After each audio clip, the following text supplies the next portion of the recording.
Good morning and welcome to the Courtroom Files Live. Happy Wednesday. Let's go ahead and start our day with Judge Simpson, Washtenaw County, Michigan. Understands that what he did was wrong, and he is prepared to never darken the doors of this courtroom again. So we would ask for a recommendation as to follow the probation officer. All right. Mr. Halstead, is there anything you'd like to tell the court before I impose sentence? I'm truly sorry for my actions. Trying to do the right things. All right. Very good. It's the sentence of the court.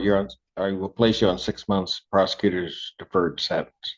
You're to pay $480 fines and court costs, $180 probation oversight fees. When can you get that paid, sir? Yes. Are we able to spread that over the term of probation? We could probably do 5 months. Does he have anything today? Yes. How much do you have today? I do have. Half of it today? Okay. I'll indicate one half. I'm not going to do the math. Thank you. $330 today. And then the balance is directed by probation in a payment plan. All right. Thank you. There's to be no use of alcohol, recreational marijuana, or any illegal substance. You'll be subject to random testing as requested by probation. You are to complete the CCOP program or a comparable program. You're to maintain employment with proof to probation. I'll set a review hearing that's to be held October 8th, 2025 at 9 a.m. I'll order 90 days in jail that is suspended. Thank you. Thank you. Thank you, sir.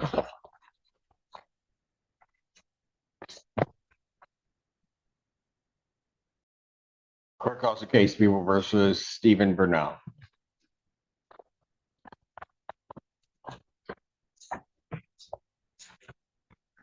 Good morning, I'm Edward Dukes. I have reviewed the pre-sentence investigation report. Is he here? I have not been able to review that with him. Okay. I have a good contact now for him.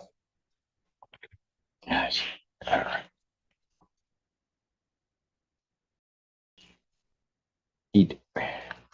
I hate issuing a bench warrant where he's already served the max time. I've reached out to a program that I have and trying to locate people. Reaching out to his relatives, have gotten calls back. All right. So What I'll do is I'll have an order to show cause issued. We'll set a date on that, so it's on our sentencing date. What?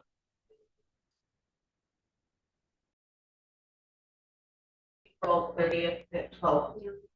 That gives us enough time. Yeah, if they get it out today. And I'll set a date for April 30th, 2025 at what time? 12 noon. All right. thank you very much. Thank you. Jonathan, thank you so much for becoming a channel member. Really appreciate that. Goes a long way towards helping the channel, and we're going to be working really hard in the coming weeks to build out our members only video catalog. So again, appreciate it. Thanks so much. Please. There we go.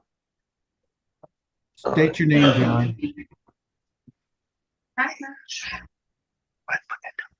Say it, John. John Cahill. Thank you. All right, go ahead, Mr. Simon. Your Honor, we've reviewed the pre-sentence report. I know the court knows this case extremely well, having dealt with it over several weeks before resolution on the PCC docket. Asked the court to adopt the recommendation. I can just tell the court one thing about the content of the report. The CPR that's referenced there, it's not possible to tell which occurred at which time. But what is unequivocal is that while in operation of the car, my client did have a cardiac event. He had a heart attack. And that does not excuse his blood alcohol level, which he has always taken accountability for. But it's not really clear what was the actual cause of the accident. That's just something I wanted to point out. Very good. All right. Mr. Cahill, anything you want to tell the court before I impose sentence? Sorry that it happened. No. Okay. Sent to the court, $855 fines and court costs, $100 prosecution recovery costs, $100 police agency recovery costs. When can that be paid? Immediately. Immediately? Okay, I'll indicate pay today. And then once it's entered, it can be paid online with the court. And then I'll order 180 days in jail that is suspended. All right. Thank you, Thank Your you. Honor. Thank you. Mr. Cahill, be well, please, sir. Thank you, Your Honor. Court calls the case, People versus Nafessa Ali.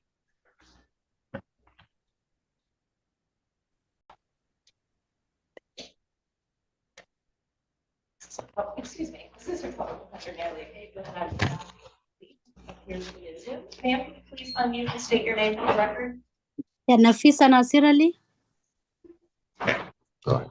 Thank you, Your Honor. We have had the opportunity to review the PSIR and the recommendation. We have no material changes or corrections to our report, and I would ask that the court adopt probation's recommendation. Ms. Ali, anything you'd like to tell the court before I impose sentence? No. Okay.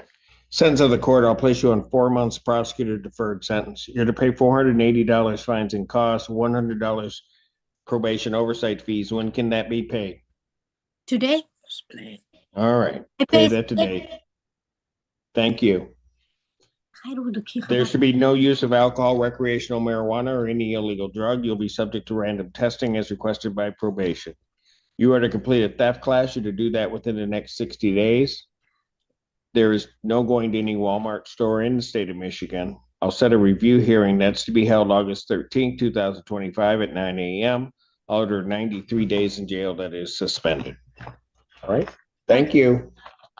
Thank you, Your Honor. Thank you, Ms. Ali. You're all set for today. Thank you. Thank You're you. welcome. Court calls the case, People versus Jason Allen. Assistant Public Defender Natalie Tate, on behalf of Mr. Allen, who appears via. Here. Oh, there he is. Sir, can you please state your name for the court? Jason Allen. Okay, go ahead. Thank you, Your Honor. Today is the date and time set for sentencing. We have had the opportunity to review the PSIR with Mr. Allen. We have no changes or corrections and would respectfully request the court adopt probation's recommendation. I would just respectfully ask that he be given some time to pay. I understand the statutory minimum fee for the fines and costs. I He don't has set- said- I don't set a date. Okay, thank you, Your Honor. All right. All right. Mr. Allen, anything you want to tell the court before I impose sentence, sir? Not at this time, Your Honor. All right, very good. How are things going for you? Excellent. Don Farms is a great. Yes, it is. It is. All right. Sentence of the court, $125 statutory fee, 90 days in jail, credit 90 served. Okay. Thank you, sir. Thank you. Your Honor. Thank you. Good luck to you. Thank you, Your Honor. Court calls the case, People versus Robert Augustus. Assistant Public Defender Natalie Tate, on behalf of Mr. Augustus, who is approaching. The record, sir? Robert Augustus. Thank you. Thank you, Your Honor. Today is the date and time set for sentencing. Mr. Augustus and I have had the opportunity to review the PSIR together, and we have no material corrections and would be respectfully requesting that the court adopt probation's recommendation. All right. Sir, anything you want to tell me before I impose sentence? No, sir. All right. Sentence of the court, I'll place you on probation for a period of 12 months. You're to pay $655 fines and court costs, $360 probation oversight fees. When can you get that paid, sir? Today. Thank you. Pay that today. There's to be no use of alcohol, recreational marijuana, or any illegal drug. You'll be subject to random testing as requested by probation. You're to continue individual therapy through the VA with status reports to probation. You're to attend one AA meeting per week with monthly verification to probation. There is to be no unlicensed driving by you. I'll order 365 days in jail. Credit 2. The balance is suspended, sir. All right. Thank you. Thank you. Which branch of the military were you?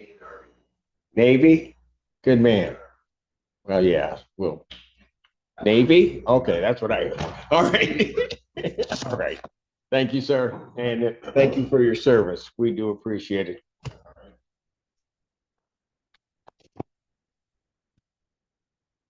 Court calls the case, People versus Shelley Hayek.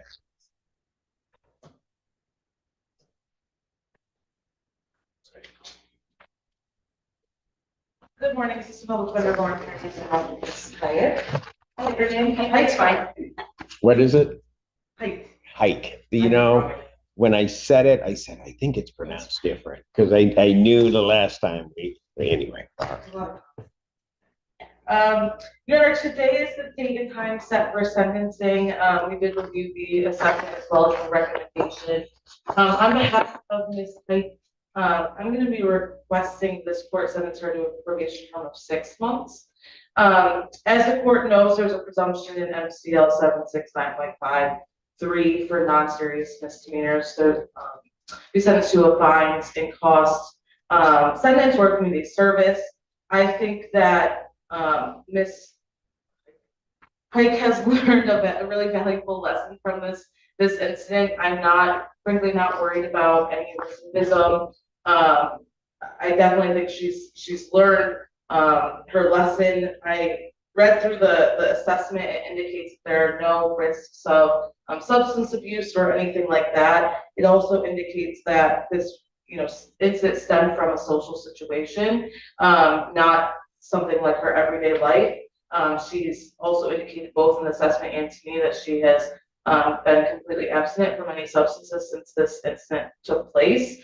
I think that she would be perfectly fine on probation, but I do think 6 months is more in line with her lack of criminal history, her compliance on bond, and the circumstances around this incident involving, there's no crash, relatively low BAC given other cases that we see here. But I know Ms. Hyde takes this very seriously. She's been very attentive to this case since we started working together. And again, I think she'll be successful on probation and complete everything that she needs.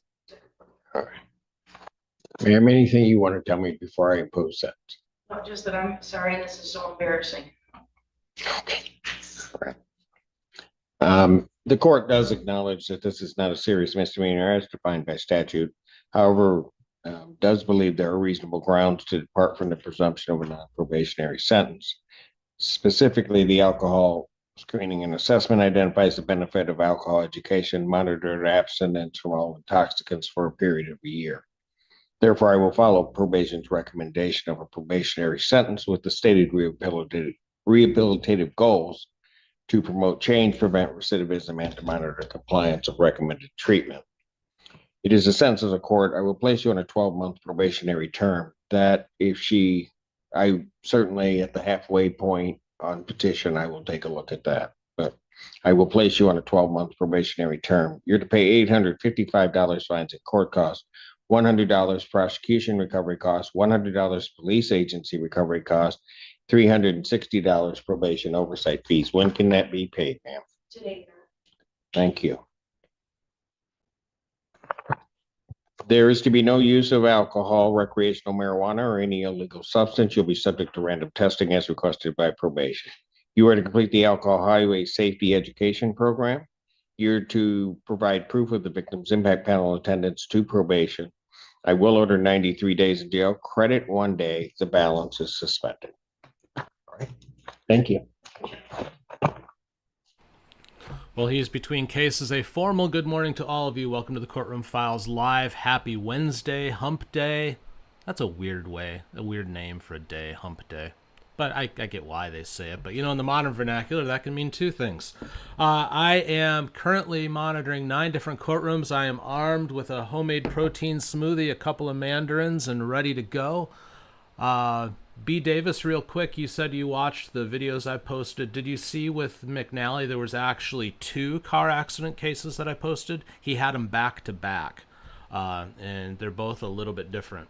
And as far as that victim impact from Fleischer, I have never been roasted on YouTube as hard as I was for that video, because I made the assertion that Fleischer may have possibly erred in how he handled it. And the world kind of freaked out. You only see the half of it in the comments because most of them had such foul language that the comments were auto-flagged by YouTube and not allowed. So, But whatever, interaction, and this stuff rolls off my back. So I'm just happy to have you all here today. Let's good morning, Kaz, man. Let's get back to Judge Simpson. To your. Okay. Oh. That might be him. I don't know for sure. Oh, it's somebody. Is that him? Do you know? No. That's I not do him. not believe so. All right. Unless he. Well, yeah. All right. That was not him. All right. I expected Mr. Kendrick to be here today. We spoke yesterday in depth about the recommendation, and I also set the ability to pay form as versus maybe consideration of fines and costs. I would respectfully request either an adjournment or the court to pass the matter for me to try to call him. He's usually pretty responsive to me, and I really don't have an explanation for his failure to appear.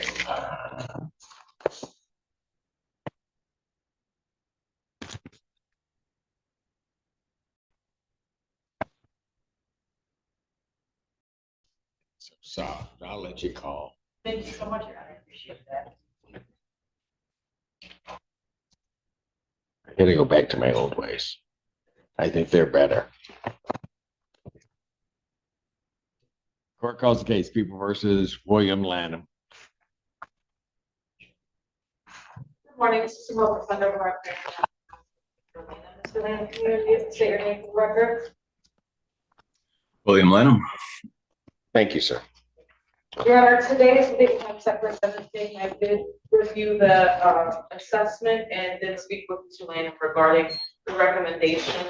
I know there is a rec for the jail time. I've spoken. He needs to be here. Be here in person. Mr. Lanham, how soon can you get down here?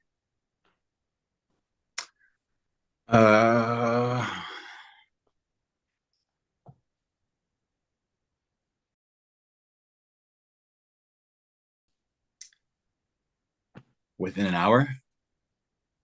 Okay. Hour and a half. I have a block coming up at 11 o'clock, so you need to be here by 11, sir. Yes, sir. All right. Thank you. Yes, Your Honor.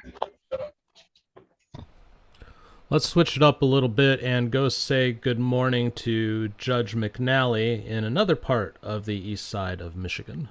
A lawyer. If you want one, I'll give you one. I'll send you out and let you talk to a lawyer. No, we're okay. It was alleged that you did operate a motor vehicle on March 18 of 25 on southbound Arsenal near Timber Creek Boulevard in Brownstown at 4 p.m. with an expired license. That is a misdemeanor, punishable by up to $100 fines, 90 days jail, costs, or all of those. 2 points would be added to your traffic record. You also have an expired plate and a speeding violation, which would be a 1 point, 550 and a 45. Do you understand that? Yes, sir. There's only one charge that is a misdemeanor. Correct. And so that's the expired license. You understand that? It's already been taken care of, sir. Okay. Did you sign the advice of rights? Yes. Did you read it? Partial. Yes. Why didn't you read it? I understand my rights. Why? Are you a pro in coming to court? No, sir. By no means.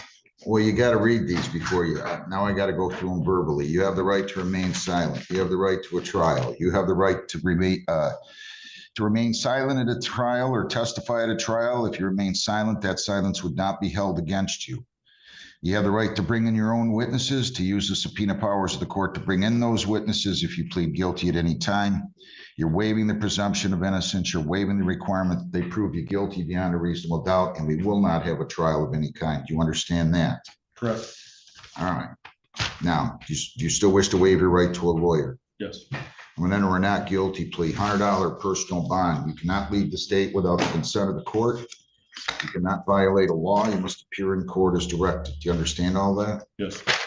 All right, I'm going to send you to the prosecutor. You can go out in the hall. He'll bring the file over. You talk to them, and we will.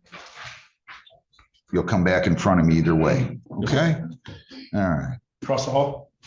Just go right out in the hallway. He's going to bring the file to the prosecutor. People against Alex Christopher Pittock, 25B1479388. B, and C. Or actually, there's one, yeah, A, B, and C. Good morning. Good morning, Your Honor. Jeff Osmond on behalf of Alex Pittock. Mr. Pittock, your name, sir? Alex Pittock. All right, so he was never arraigned on this. Does he stand mute and waive formal reading? Yes, sir. All right, so I'm entering a not guilty plea form on these. He has an open intox, operating while intoxicated, and refusal of the PBT. As I understand it, you met with the prosecutor, and this is going to be a plea of guilt to the charge of operating while impaired, plea of responsible to PBT refusal, and the open intox will be dismissed. Is that right? Yes, sir. Is that what you want to do? Yes, Your Honor. So if you plead guilty here, the possible penalties on the impaired are up to $300 in fines, 93 days jail, 360 hours community service court costs, or all of those. 4 points will be added to your traffic record. Your license will be suspended or revoked in accordance with your record, and your vehicle could be or might have to be immobilized depending upon your record. You understand that? Yes, Your Honor. And did you sign, read, and understand the advice of rights form here today? Yes, Your Honor. If you plead guilty, you'll be giving up all those rights, and there will not be a hearing or a trial. Do you understand that? Yes, Your Honor.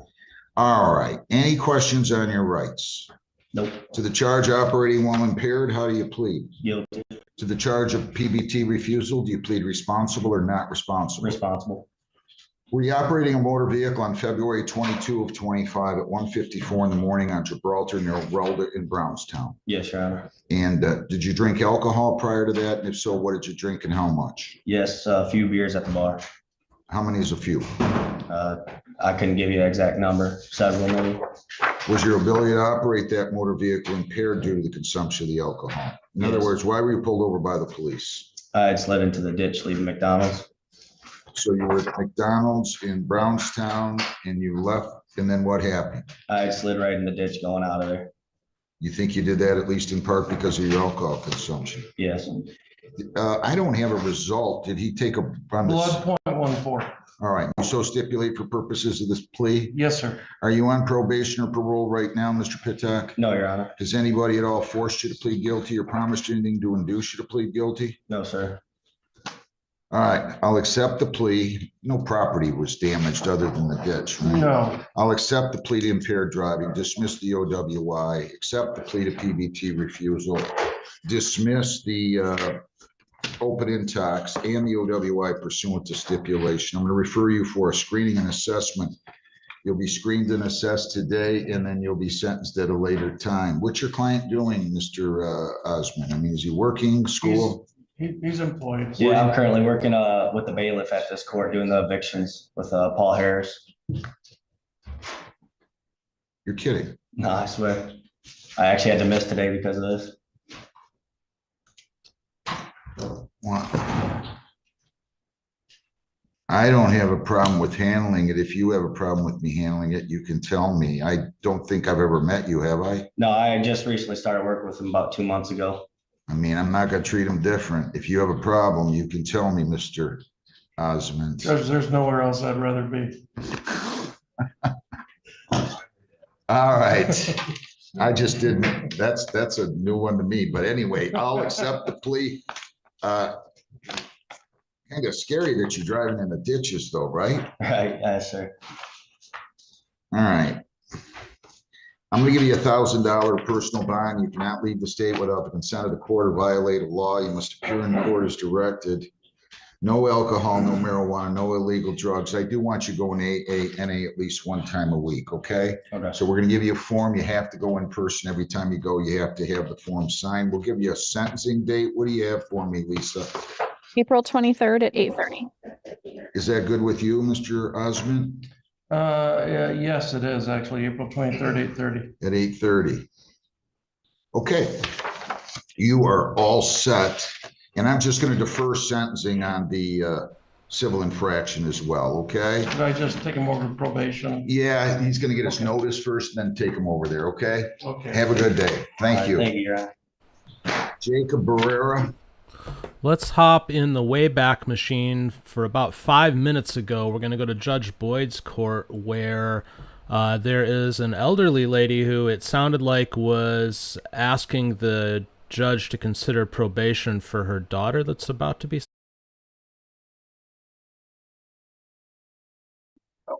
No problem.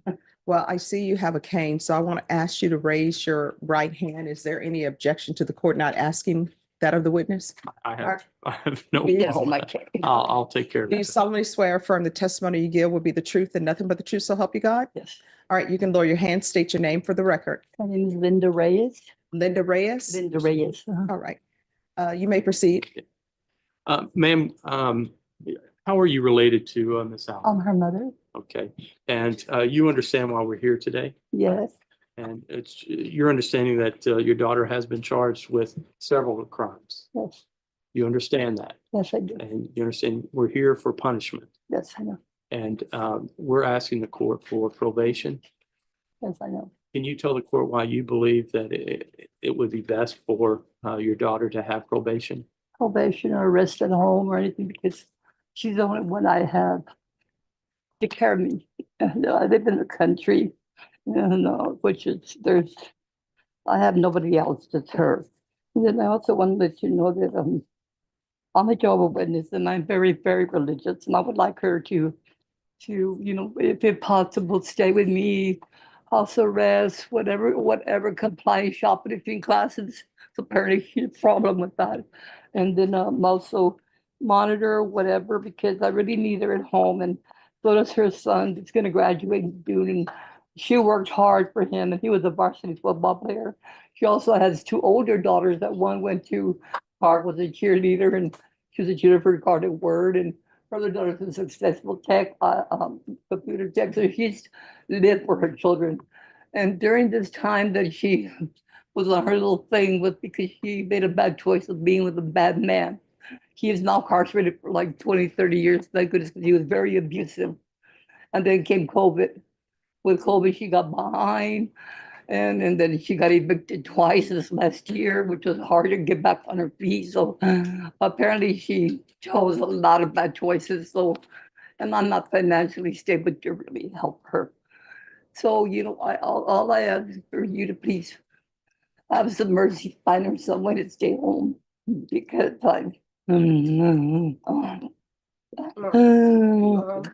a minute? yeah. Do you need to sit down?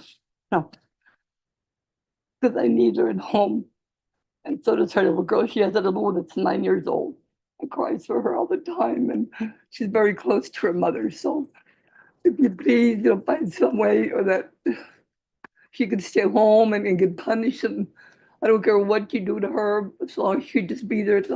I live in a mobile home in the country to top it off. So, I have nobody, and I have nobody but to go out there. And so I really need her at home, and I could, plus she has a liver disease, and she has a heart problem too.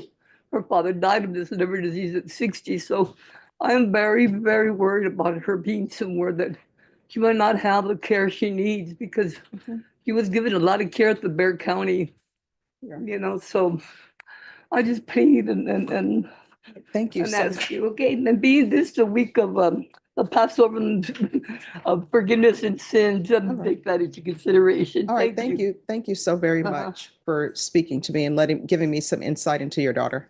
Okay, thank you. All right. Any other witnesses? Oh, no, there's no need to apologize. You want to raise your right hand? Do you solemnly swear or affirm the testimony you give will be the truth and nothing but the truth, so help you God? Yes, ma'am. You can lower your hand, state your name for the record. Selena. All right, defense, you may proceed. Thank you, Judge Hill. Thank you. Ma'am, you understand why we're here? Yes, I do. Okay, and we're here, you're asking the court for leniency, Yes. and you're asking for probation. Yes, no matter how long it is, I'm willing to take probation or monitor or anything. I've taken numerous amount of classes, Okay, and regarding that, you have taken taken parenting classes, I've taken theft classes, I've done AA, I've done anger management, I've done a lot of different classes. Anything I could take, I've taken. I'm in the process of getting my GED. and these are the certificates that you did, Yes, and these were done while you were in custody. yes, Okay, so you took it upon yourself to do these classes. yes, Do you believe they've been helpful? yes. Why? It's making me look at life differently. In this last year, I've made a lot of bad decisions. I'm I take full responsibility for my actions, and I apologize. I'm willing to pay any restitution I would need to pay. Again, I need to take care of my mother. I have my son's much across stage. I don't know if you read his letter, but he's about to cross stage, and that's a big, I guess, goal for me and him. I've had 2 kids who graduated already. One of them graduated from college and has moved her way up at Aetna. She's a computer tech. I do have SCAT, which is a heart disease, and congested heart failure, and I have a tear in my coronary artery, and I have cirrhosis of the liver. I've been in the hospital here at Bear County, and to get me to the hospital when I was having a heart attack recently, it took them 2 hours. So it is a fear. And I did have a heart attack in Bear County. I tried to get those medical records to you. They wouldn't get them to you in time. No, I'll take you at your word. With that, Judge, I'll pass the witness. State. Said that you understand why we're here. Yes, sir, I do. Why are we here? Thefts that I've committed, and I was in a really bad relationship, a very abusive relationship, and he just had me do things that is not, I know I have a record, but I haven't had a record. I haven't committed a crime in over 10 years. And up until these is what I mean. Prior, I finished a 2-year probation, and 10 years ago, in 2015, I finished a 2-year probation without any problems. I had lost my job during COVID and had got evicted and started hanging around, dating the wrong person, I guess. And committed these crimes that I should never have committed. I'm truly very sorry for them. Willing to pay any restitution back to them, willing to do whatever it is that I need to do for y'all's forgiveness. Like I said, I take full responsibility for my actions. I'm not blaming anybody or blaming anything. I'm taking full responsibility for them. I just want leniency to get some sort of probation monitor, whatever it is I could do. I'd like to ask a bit more about this abusive relationship that seems to have led you to commit the crimes that you're accused of committing. Yes. So who was this person His name is Gilbert Alfred Carrion. and how did you meet? I met him through a friend. And He's doing 28 years in prison right now. for what? Numerous of charges. So that relationship effectively over. Yes, sir. He'll Now, be doing 28 years. why did this abusive relationship lead you to commit these crimes? Him forcing me, him telling me I needed to do it, or he was gonna hit me if I didn't go get him some money or go do this or go do that. So, and like I said, I don't blame him. I blame myself because I am fully responsible for myself and my actions. I can't blame anybody for my actions, but myself, but I've created a heart disease. I have a severe heart disease. It's called SCAT. I have congestive heart failure, and I have cirrhosis of the liver.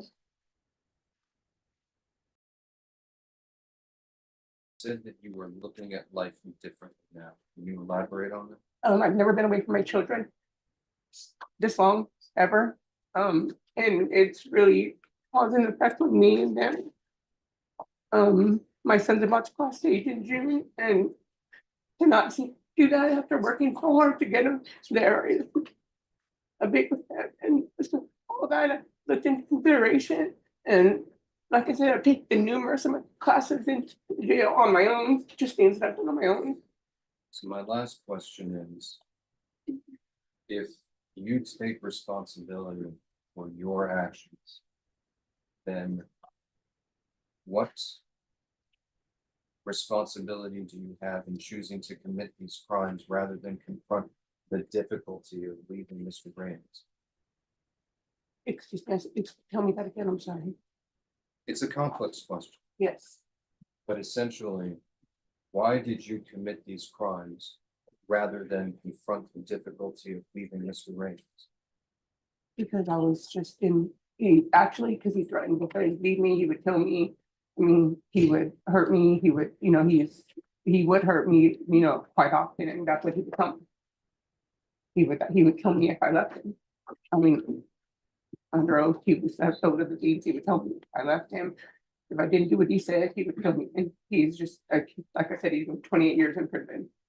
And now I could say I feel safe. I never really felt safe before as long as I've been with him. He was just a very scary person. I understand. Thank you.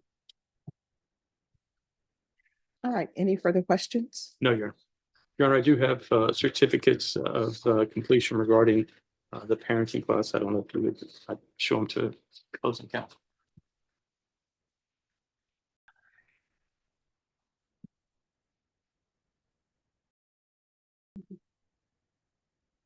And we don't have the theft class, Your Honor. I No, tried they to haven't have that. given me the certificates yet. No problem. All right, so here, I have a few questions if there are no objections. So, Your Honor. So when you were with this gentleman that you said you were with, Mhm. who was taking care of your mother? My kids were there. All right. And when you were with this gentleman that you say you were with, where were your children? Were your children living with you? Yes, they were with my mother. No, no, no. No. Oh, I'm sorry. Were Yes, they living were. with you? Yes, ma'am, they were. All right. So you had this man in your life and you said your children were living with you Yes, ma'am. and you were living on your own with your children and this man. Yes, ma'am. All right. But no, the man did not live with me and he lived in his own house. Okay. He did not live in my house. I got evicted. All right. So let me just tell you what my issue is. Yes, ma'am. You have a rash of thefts. Yes, ma'am. April 24th, 2024, HEB. I can understand HEB. You know, it's against the law, but maybe you're trying to feed your children, right? Yeah. Then on October 7th, 2024, Sephora. October 11th, 2024, Sephora. October 8th, 2024, Ray. October 18th, 2024, Sephora. November 19th, I'm sorry, November 16th, Sephora. November 19th, Ray. December 27th, Target. You have no less than 8 thefts, Yes, ma'am. constant back to back. Yes, ma'am. I'm not going to grant your application. I don't think probation is appropriate for you. In each case, the court is going to find you guilty, sentence you to 2 years in the state jail facility, give you credit for any time served. The cause numbers will run concurrently, and I'll recommend the therapeutic community. So I got 2 years. Yes. Did you review the documents entitled Trial Court Certification of Defendant's Rights to Appeal with your attorney? Did you understand it and sign it? I don't know. It's the trial court certification. It's telling you whether or not you have the court's permission to appeal these cases. Do you understand that? Do I have? It's this document that you signed. Okay, All right. Did you review that document with your attorney? I believe so. Well, I mean, either you did or you did not. Your Honor, this was A long month- time ago. a week or so ago, so she may not remember exactly what the document. All right. That's your signature. Yes. Okay, and this document went over. Okay. All right, because this is plea bargain agreement, because I followed your plea bargain agreement and because you waive your right to appeal, you do not have the court's permission to appeal. Because this is a felony conviction, you're not allowed to own or possess any weapons or ammunition. If you have a question over what a weapon or ammunition is, you will need to speak to your attorney. Do you understand? Yes. And state, I'm assuming these other cases, y'all are tendering dismissals? Yes. that was for you. He's working on it. All right, thank you. Thank you. All right, and this is Mr. Sir in the box. So she was stealing from Sephora to resell that stuff because there's good money to be made there. Mrs. the Courtroom Files and I don't really do it anymore, though we have the ability, but we actually did cosmetic resale for a lot of years, and we weren't stealing, we were sourcing legitimately, but there's a lot of money to be made there, so it doesn't surprise me that's where she was stealing. There's a lot of places we could go, but another contestant just came to the bench. So let's stick with Judge Boyd for a minute. I don't have the indictment in this, so let me see. On Thompson. I don't think there is. If there is, Dave is. Okay. Court is calling 2025 CR 0000698 State versus Robert Thompson. Can I have parties announced for the record? State. Andrew Harris Sadelman. Defense. Rafael Leal for Mr. Thompson. And are you Mr. Thompson? Yes, sir. Do you have any objection to your attorney appearing by Zoom? All right. Counsel, have you received all discovery? Did you review it with your client? Yes, Your Honor. Yes, Your Honor. Court will find that the state is in compliance with discovery. Mr. Thompson, did you review the true bill of indictment with your attorney? Did you understand it? Counsel, do you waive the reading of the indictment? Yes, Your Honor. All right, and state, it appears that you are proceeding on count 2 and waiving count 1. Is that correct? Any objection to the waiver? No, Your Honor. Mr. Thompson, did you review the court admonishments with your attorney? Did you understand it and sign it in all the appropriate places? Did you understand you're charged with? Thank you. Did you understand you're charged with possession of a controlled substance, penalty group 1 gram to 4 grams? That's a third-degree felony. Range of punishment is anywhere from 2 to 10 years in prison and up to a $10,000 fine. If you have a plea bargain agreement with the state, the court does not have to follow your plea. If for any reason the court does not follow your plea and gives you more than you bargained for, the fact that you entered a plea will not be used against you and you will be allowed to withdraw your plea. Did you understand? You have a right to jury trial, a right for you or your attorney to cross-examine and confront any witnesses the state would call in the right to remain silent. Did you understand by entering this plea, you were giving up those rights? And did you intend to give up those rights and enter into a plea in this case? Counsel, has your client been able to provide you with any defenses? Yes, Your Honor.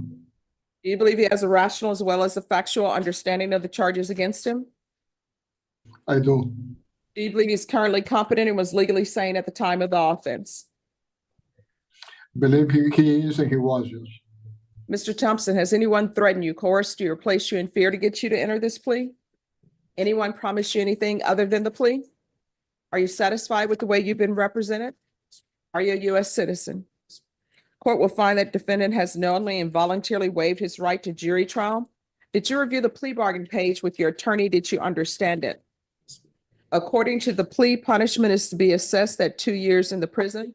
The state is proceeding on count 2 only. There are no applications. The state will take in consideration 2024 CR 012849. Did you understand that to be the plea? Defense? Is that the plea? Yes, Your Honor. State, is that the plea? Yes, Judge. Did you review the waiver of appeal paragraph with your attorney? Did you understand it and sign it in both places? Did you understand by signing that you're waiving your right to appeal? The only items that can be appealed are written pretrial motions that have been filed, heard, and ruled upon by the court. Did you understand? Counsel, have there been any such motions? No, Your Honor. Then to count 2, how do you plea?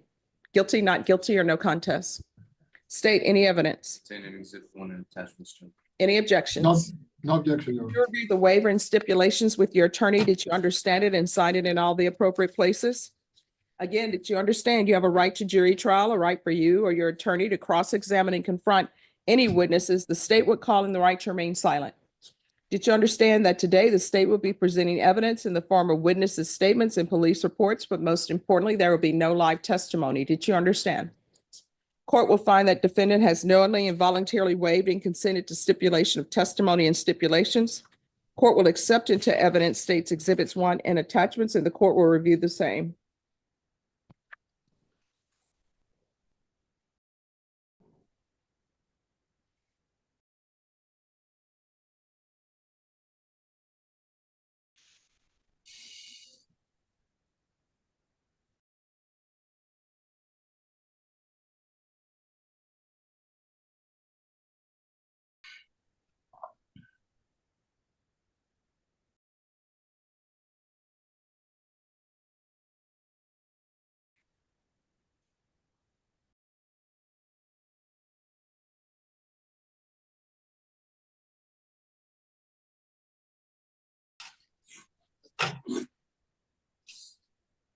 All right. Counsel, is your client stipulating to the fact that he is, just one second, I found it. All right, after reviewing states exhibits 1 and attachments, the court will find that there's sufficient evidence to find you guilty and the court will find you guilty. Are you proceeding with sentencing? Yes, Your Honor. Anything you wish to say on behalf of your client? Your Honor, I was just asking that the court follow the agreement we made with the state. Other than the elements of the offense, there was nothing aggravating, aggravating circumstances. And that's the reason that the state made the offer of at the lowest level of the guidelines. And we would like the court to assess that. All right, the court will find you guilty, sentence you to 2 years in the prison, give you credit for any time served.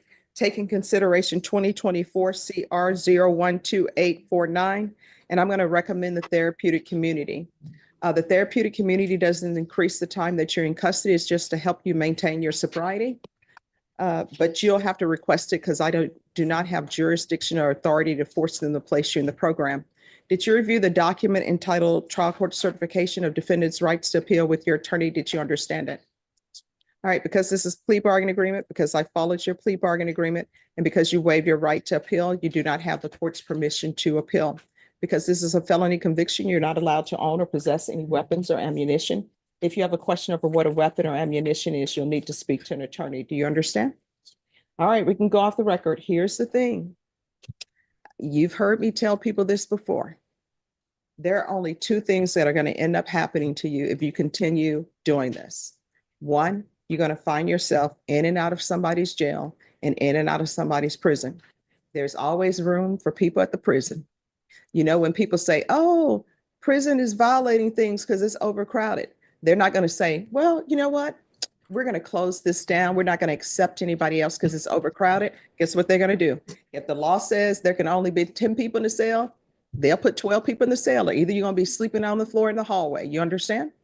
The other thing that can happen is somebody ends up identifying your body. All right?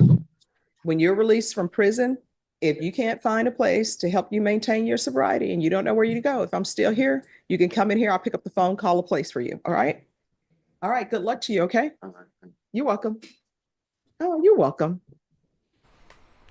Okie dokie. Real quick, anybody looking for our kitten co-host Ellie? She's off playing with her sister Io right now, but she might join us a little later. And by the way, Barbara, I know that you weren't feeling well yesterday. I hope you're feeling a little better today. Let's go back to Judge Simpson. Assistant Public Defender Natalie Pinkerton on behalf of Mr. Adkins, who is approaching. Is your name the record, sir?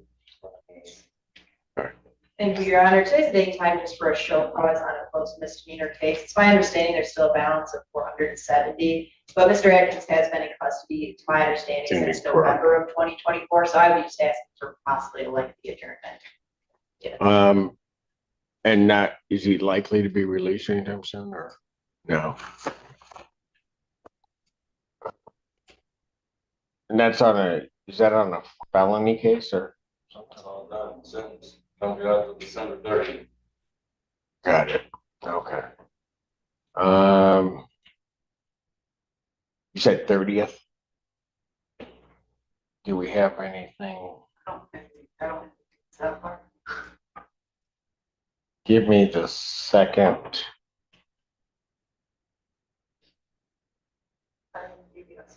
Give me the, just for a placeholder date, the second Wednesday in 2026.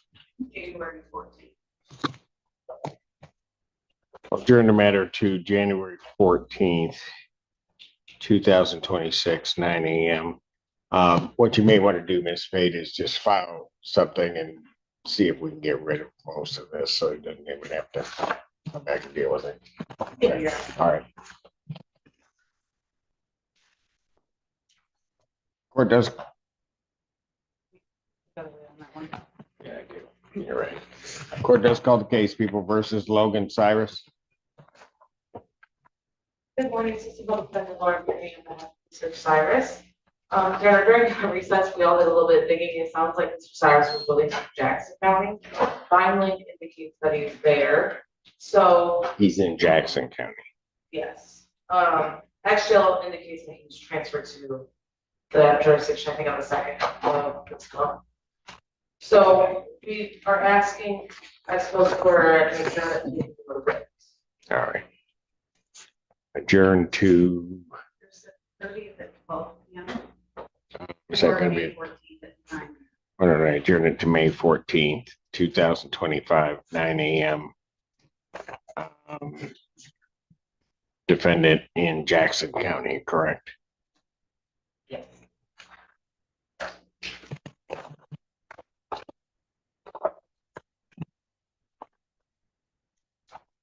Court does call the case People versus Gregory Garrison.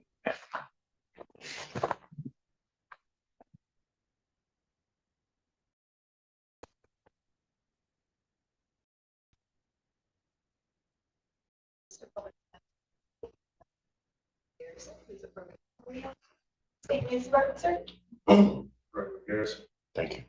Teresa Claire on behalf of probation, Your Honor. Mr. Garrison is before the court for a violation of probation. Mr. Garrison is in violation of the terms ordered by this court in that he owes a balance of $1,595. He's made no payments towards any of the fines set. He failed to complete the 90-minute alcohol awareness session with Anita Griffin, failed to complete the victim's impact panel, failed to report to probation, failed to comply with the Smart Start alcohol monitor, and had just dropped it off at the location.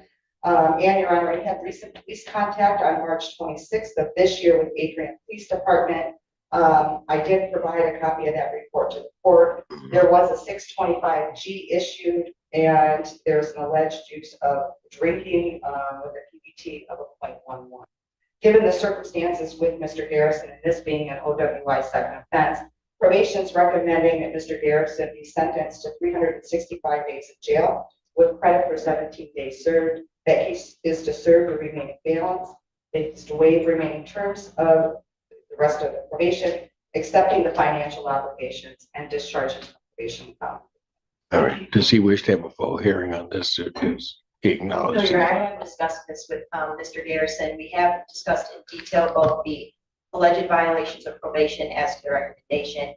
As to the violations, candidly, Mr. Garrison, we had a very long, pragmatic conversation that yes, these violations did occur. The only thing he did want me to add and explain to the court is that he did state to me that yes, he violated probation while he was on his alcohol monitoring device. He does state that this was going back a few years ago. He did call probation after some time not being in contact, and then of course he was advised to turn himself in on, I believe at that time, or may have already been outstanding. He stated to me that, of course, he did not turn himself in, and looking back, he should have done so. He was very honest with me that he did mess up on probation, and he wishes he hadn't. He also stated to me that, yes, I have a drinking problem, and I have messed up on alcohol. He has no violent offenses in his history that I'm aware of. His only other pending matter is that new matter now with Adrian. He acknowledges he did mess up and is fully admitting that to both the court and to probation. As to the recommendation, he is asking that the court do not impose the jail time. I am requesting that he be discharged from probation without improvement except for the financial application, the remaining terms to be waived. For the alternate, I'm asking the court to consider an early release from jail if he were to complete the in-jail bond farm program. Mr. Garrison states to me that he did already sign up for the Dawn Farm in-jail program as well as AA classes since he was brought to the jail last week. His only other pending matter, like I stated, is that Adrian pending case. He resides there with his father. He has a very strong support network. He has 8 children, ages 2 to 22, that he fully supports. He owns his own business and works as doing preventative maintenance on vehicles. He does not have any violent allegations, to my understanding. He's a very hardworking family man who just acknowledges he does have a struggle with alcohol. And again, to that end, he did sign up for the Dawn Farm in jail program as well as AA classes in the jail. He's asking the court to consider not imposing the jail time so he can get back to work and supporting his children. He understands that he did violate his probation, but he's asking the court to discharge him from that without improvement and not impose the jail time. And I'm asking that in the alternate, if the court were to impose the jail time, that the court would consider an early release upon the completion of that program. Sir, anything you want to say? Yes, sir. First off, I'd like to apologize to you on the court for my actions. Secondly, I actually did complete the 90-minute assessment with Anita Griffin. I don't normally do this in the middle of something, but Judge Fleischer's court, just for the defendant alone. Used against you. You have the right to have an attorney present. If you cannot afford one, one will be appointed to you. Judge, if I could just confirm the name. Agbacieli. On April 1st, 2025, a law enforcement officer was dispatched to a residence in Harris County, Texas regarding a disturbance. Law enforcement officer made contact with second complaining witness who stated that he was inside the apartment when he heard the first complaining witness outside getting yelled at by the defendant. The second complaining witness went outside to see what was going on, and the defendant yelled at him to stop putting things in the pothole in the parking lot. The second complaining witness told the defendant he was fixing the hole. And then threatened both the complaining witnesses, pointing at them with their fingers, making a pistol shape with their fingers, saying, "I'm going to shoot you." Wait, you said there were two complaining witnesses? Yes, Your Honor. Okay. That's what I have here. It says, "I'm going to shoot you," towards both complaining witnesses. And we have Ms. Agbacieli making the alleged threats? Correct, Your Honor. Your Honor, there's only charges one. There's only, yeah, there's just one. Right. Yes, Your Honor. Okay, who is the complaining witness? Strong. Is it a known person? Because we have priors with Ms. Agbacieli, and there are assaultive and, pretty dangerous priors. Any of the same complaining witnesses? Does not appear so, Your Honor. Looking through, no, Your Honor. It seems like it's just, from what we can see, it's just. Was it a street worker? Was it someone working for the city, or It's someone that lives there, Your Honor. just out there fixing the potholes? That's correct, Your Honor. Okay. All right, Ms. Agbacieli, I'm going to find that there's sufficient probable cause to go forward with your case. I'm ordering you as a condition of your bond not to have any contact with the complaining witness in this case and not to be in possession of weapons. Do you understand, ma'am? Yes, Your Honor. Okay. Do you have the ability to hire a lawyer, ma'am? Yes, Your Honor. Okay, we can give you time. So what I'll have you do now is I'll have you sign a receipt, Victoria, while you take a seat, while we draft the bond conditions, I'll have you sign it, and after that, you'll be free to go. Yes, Your Honor. Please, ma'am, don't pick up any new cases. Just don't have contact with these people. I don't want to have to put you in jail, Your Honor, it was the same thing the last time, the last case. Just please be careful, Yeah. Really. People make false allegations all the time. And I get it. There's always two sides to the story. That's why you have a lawyer. That's why we'll give you time. But the evidence will point to whose side is correct. Yeah, and I do have them. So, please. Thank you. Yes, ma'am. Judge, there's an So for clarity, Barbara, that is a full-on burqa right there, with the full face covering.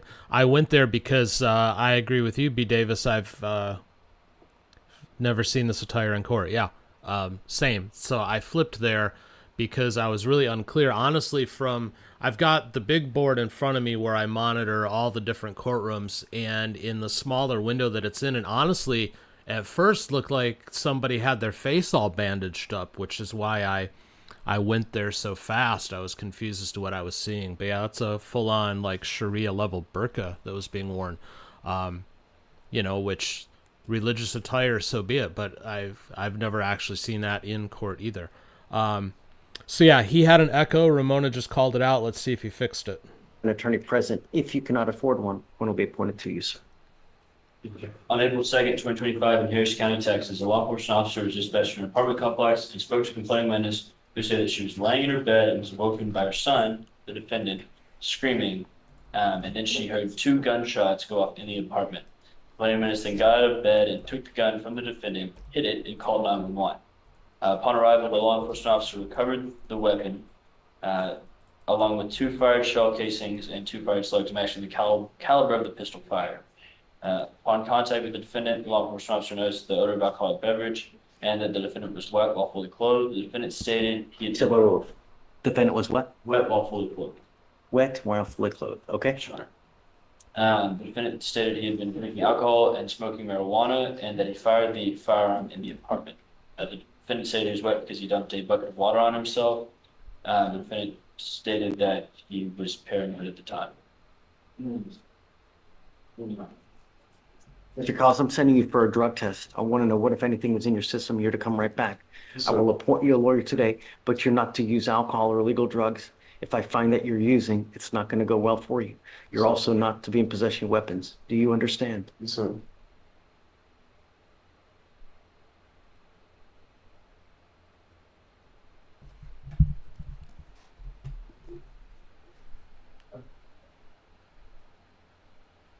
So, do you guys have a rip done on this case? Do we Yes, know Your Honor. whether she wants him back at home or no? I made contact with the claimant, Your Honor. However, she did not wish to talk with me about the incident after. She didn't want to talk to you? No, Your Honor. Okay. Don't be in possession of weapons, Mr. Kiles. You know, I don't want to have to put you in jail and make your bond high. I don't know if you have anyone in this life that is prepared to pony up $5,000 to $10,000. So when you're out there in the free world, if you don't have anyone that's gonna, you know, pony up that money for a bond, you'll be stuck like Chuck in there. So be careful. All I want is my city safe. You understand? Yes, sir. Okay, so what we'll do is I'll appoint you a lawyer today. Or do you have the ability to hire a lawyer, or would you like a court-appointed lawyer? You can appoint me a lawyer, and I may consider hiring one if the understanding is not I understood. just want to know whether you want a court-appointed lawyer or not. Yes, I sir. can Yes, appoint sir. you a lawyer Yes, sir. today. I'm sending you for a drug test. I want to know what, if anything's in your system, come back, and then I'll have a lawyer waiting for you. Okay. Okay, please. The financial affidavit or no? All right, go ahead and sign it. All right, Judge, next is page 20. Steve Paul?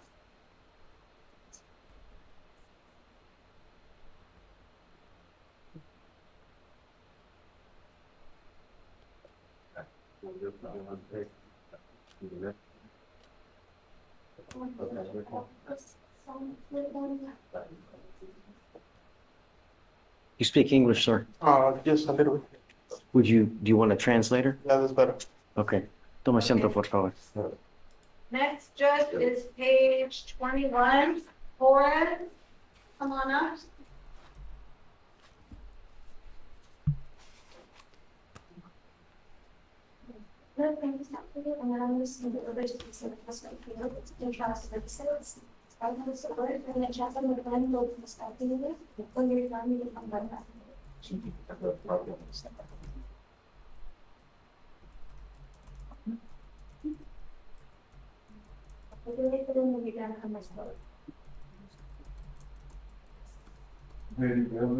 Yes. Yeah, see, I'd like to know if he has any open cases right now, please. Yes, Your Honor. Mr. Torres, you're charged with driving while intoxicated. Probable cause has been found in your case. Your case is 332 days old. I'm now going to put a monitor on your ankle so I know where you are at all times. You're not to consume alcohol or illegal drugs. If I find that you're using, I'm going to keep you. Do you understand?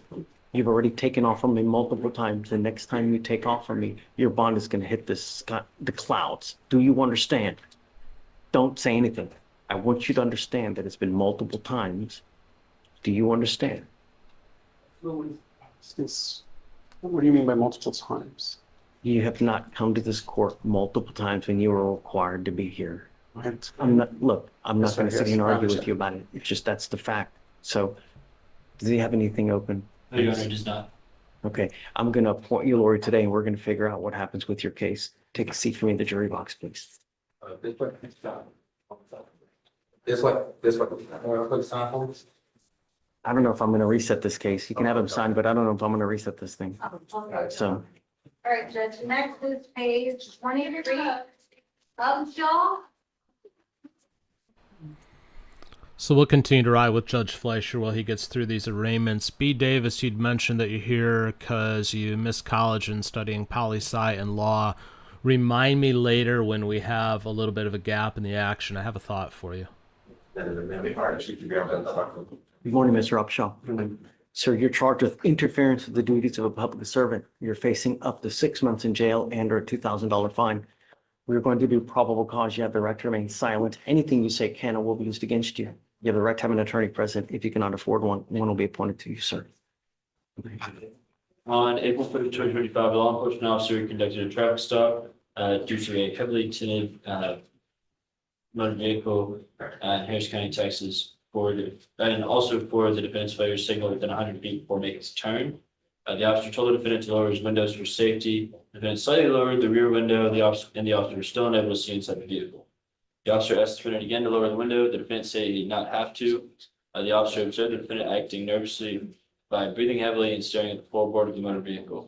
The officer told the defendant to step out of the vehicle for safety. The defendant refused. The officer opened the driver's door and told the defendant to step out of the vehicle. The defendant declined again. The officer grabbed the defendant's wrist and attempted to pull the defendant out of the vehicle. The defendant resisted by clenching his fist and pulling his arm away towards his body. And the officer told the defendant to step out again, to which the defendant stated he did not have to.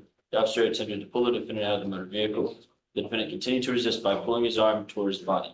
The officer was able to pull the defendant outside of the car. The defendant again resisted by clenching both fists and refused to place his hands behind his back by tensing his arms and pulling away. The officer and his partner forced handcuffs onto the defendant in order to perform the arrest.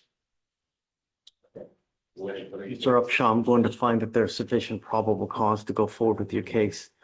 Can you run his license, please? See if there's a valid one. The only bond condition I'm placing on you now, sir, is that you're not allowed to drive unless you have a valid license, a Texas driver's license, and liability insurance in your name. I'm just asking you to follow the law. If you do not have one or the other, then you're not allowed to drive. Do you understand? Yes, sir. His license is eligible. Okay, so I'm going to have you sign conditions to that, and then do you have the ability to hire a lawyer? Yes, sir. Okay, so we're going to give you time to hire a lawyer, so I'll have you go to Victoria, sign a reset. We'll have you take a seat in the jury box. I'm going to get your bond conditions. We'll have you sign it, and that's how you're free to go. All right? Please. Judge Sells, THA? Yes, ma'am. All right, Judge Smith, page 24, Weaver, come on up. Is this for Blossom? Oh, so sorry, I totally forgot about Plaza. No, the one for Plaza is on page 20. Sorry, Plaza. I guess we'll do this now. All right, Mr. Weaver, you're charged with theft. You're facing up to 6 months in jail and or a $2,000 fine. We're going to do probable cause. You have the right to remain silent. Anything you say can or will be used against you. You have the right to have an attorney present. If you cannot afford one will be appointed to you, sir. On November 15th, 2024, in Harris County, Texas, an officer was dispatched to an Academy store. The officer made contact with the fighting witness, a store manager that observed the defendant remove a pair of shoes from a box, place shoes on his feet, and proceed past all points of sale without paying for the shoes. The shoes were valued at $129.99. The defendant was observed arriving and exiting the property in Ford Expedition, and be associated with an individual who was identified as the defendant. The officer was able to positively identify the defendant as the defendant with his driver's license photo compared to the surveillance of the theft that occurred on November 15th. What was the value again? The value was $129.99. All right, sir, I'm going to find that there's sufficient probable cause to go forward with your case. I'm ordering you now as a condition of your bond not to go back to any academy. Do you understand? Yes, sir. If I find that you do, I will revoke your bond, put you in jail. No more PR bonds for you. How did Shreya already get this? This is Weaver, right? I believe he was in another county. Oh, that's why okay. So what we'll do now is I'm going to have you sign a reset, and then I'm going to have you take a seat in the jury box while I get your bond conditions. I'm going to try to find your lawyer too, so we can get you all on one page. And then after all that, we'll get you out of here. Okay. Do not leave until we excuse you though. Please.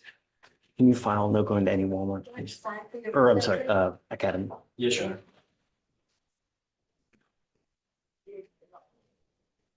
All right, Judge Smith, this page 20, you thought? I just had to look it up because we don't have Academy where we are. It apparently is a sports and outdoors store. The more you know. I don't know why people try to steal from big box stores. It does not work. But whatever. Yes, you are charged with illegal dumping. You're facing up to 6 months in jail and or a $2,000 fine. We are going to do probable cause. You have the right to remain silent. Anything you say can or will be used against you. You have the right to have an attorney present. If you cannot afford one will be appointed to you, sir. The On August 1st, 2019, surveillance video recorded a gray Chevrolet Avalanche bearing a temporary license plate, and also recorded two Hispanic males exit the vehicle and illegally dump a refrigerator on the side of a city easement in Harris County, Texas. The weight of the waste was approximately 117 pounds. The officer used the license plate to identify the defendant. The officer compared the surveillance video to the defendant's driver's license photo and believes the suspect to be the same person. Y sospechoso era la misma persona. See the person?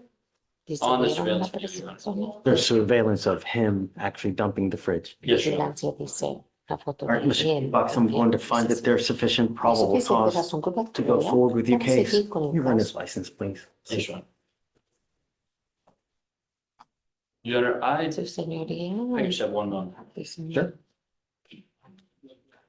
If you do not have a Texas driver license and liability insurance, you are not allowed to drive. No puede And manejar. that is a condition of your bond. If I find that you do in violation of this, I will put you in jail. I don't know what your immigration status is, but if you're not in this country with permission and you go to jail and immigration finds you because they sweep it daily, they will put a detainer on you and you will be stuck in there until this case is over with. And then you get shipped off to immigration. Do you understand? ¿Usted lo entiende? Yes, sir.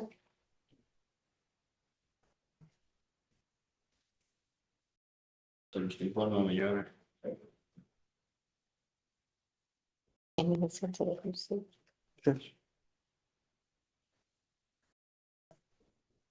It is eligible, Your Honor. Sí, es señor. Okay. So we will create bond conditions to this effect. I'm going to have you sign a reset, Victoria. I'm sorry, do you have the ability to hire a lawyer? ¿Tiene capacidad de ocupar su propio abogado? No me preocupo. No, I don't. I need to see if you qualify for an appointed lawyer. So what we can do is we can have you fill out an application. I need to know everything about you, whether you work, what kind of work, your monthly income, money you have in the bank, what kind of car you drive, and then I'll take a look to see whether you qualify. Debbie will give you an application. I'll have you sign a reset. We'll have you take a seat in the jury box while we get your bond conditions. And then after that, I'll take a look at the application. All right, Judge, next is page 24. William, come on up. Is this the last one? Yes, Judge. All right, first, I have one of those. All right, and you to the jury box. Good morning, Mr. Williams. Sir, you're charged with theft. You're facing up to a year in jail and or a $4,000 fine. We're going to do probable cause. You have the right to remain silent. Anything you say can or will be used against you. You have the right to have an attorney present. If you cannot afford one will be appointed to you, sir. Thank you, Judge. On July 15, 2024 in Harris County, Texas, a defendant was observed on surveillance video entering a pawn shop accompanied by a female, a toddler, and a baby in a car seat carrier. The defendant was observed putting down the baby, picking up a projector, and concealing it behind an item on the next aisle. The defendant then returned to the baby, picked up the baby, and then picked up the hidden projector and concealed it in the car seat. The female completed a transaction at the counter, and the defendant left with the item in the car seat without paying, passing all points of sale. The defendant was identified by his Tennessee driver's license photo by the complaining witness. The value of the item stolen was $2,000 or $2,099.99. Do we know if they got it back? I do not.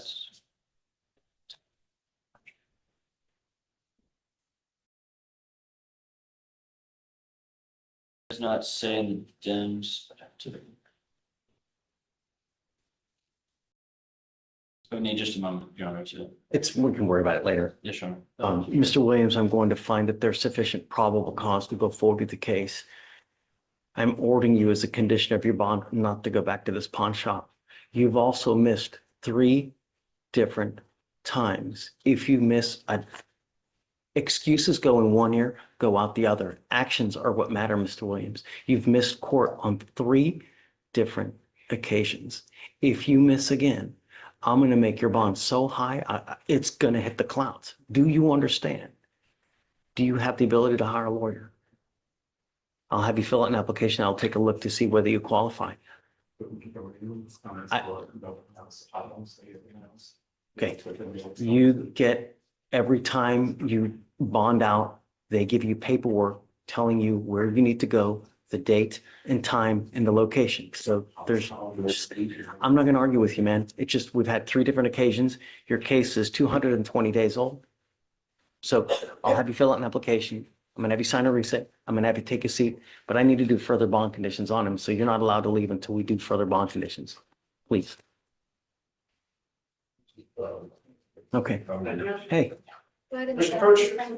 well, you're already here. Well, I know, but once in a while, I like to like lean into tradition. Top of the morning to you. Top of the morning to you, Dad. I've got 2. I'm gonna let Mr. Paris go first on the easier. one. Yeah. Good morning. How are you? Last name is Guevara. First name Evelyn. She was set last week. We rolled her to this week. The PRAS was scheduled yesterday. No contact? She went. Oh, okay, great. She went to the PRAS. They have the report. Wonderful. She's present in court today. She has to get her driver's license, reinstatement fee paid. And then that'll be the next one. Have you paid the DA fee and They haven't sent us the contract yet until she gets her driver's license sorted. I've never seen that. They usually send it and then we can, because that could take months to happen. Well, the case was already 225 days, so. They won't send us a contract without one of 2 conditional precedents. She either has to have a valid license or sign a non-driving affidavit. And then for whatever reason, every time we do a non-driving affidavit, the DA's office then screws with us for 3 more settings about, please send us a non-driving affidavit. And then I have to get in a fight over the fact that So we have a particular one here that they use. We can get it done today, file it. We can send it to them now. That way they can get you the contract so we can start moving this thing. I'm fine with doing that. And then we can just amend it when she gets her. Absolutely. Okay. Done. Do you have one, Shatori, in your mind? So Shatori's gonna give you a copy of that. We'll execute that now. We'll set you like 2 weeks. Hopefully she can have everything done by then. And then they do the Yes, Jeff. supervision order. Excellent. Oh, can you grab Mr. Broussard? Oh, Eric, grab him now, because Judge wanted to talk to him. I have Mr. Broussard, who's the fellow who we spoke about yesterday. He's here, he's in the hallway with his brother, I think. I was trying to remember if it's brother or dad, I think it's brother. So, per our conversation yesterday, your game was putting it back on, and I apologize, I don't have him on my docket, so I gotta look up the cause number. And then, of course, it doesn't pull up, because I think I misspelled Broussard. So where do we go from here? So they were debating, the district attorney's office was Back to debating. them at all? Yeah, so it's the same answer basically that, this is what we're talking about, like mental health. They have a PTSD. TRAS, right? And I think, yes, we were gonna have a TRAS, or was it? I'm doing a copy of that. Copy that, that was it, because the TRAS, were any kind of thing that we do in the TRAS. What are your comp offers? So can we get a date today? So what'll happen is, once I get him on bond, then I can file a comp eval and ask for a date. Because they won't give me a date if he's got a warrant, so. Okay. So we get him on bond, yeah. Yes, Judge. It is 2503529. I give you Mr. Broussard. Show up. That's all we're asking you to do. When you show up to court, good things happen, Mr. Broussard, okay? We need to do something with you now. I'm gonna reinstate your bond. We need to send you to do an evaluation.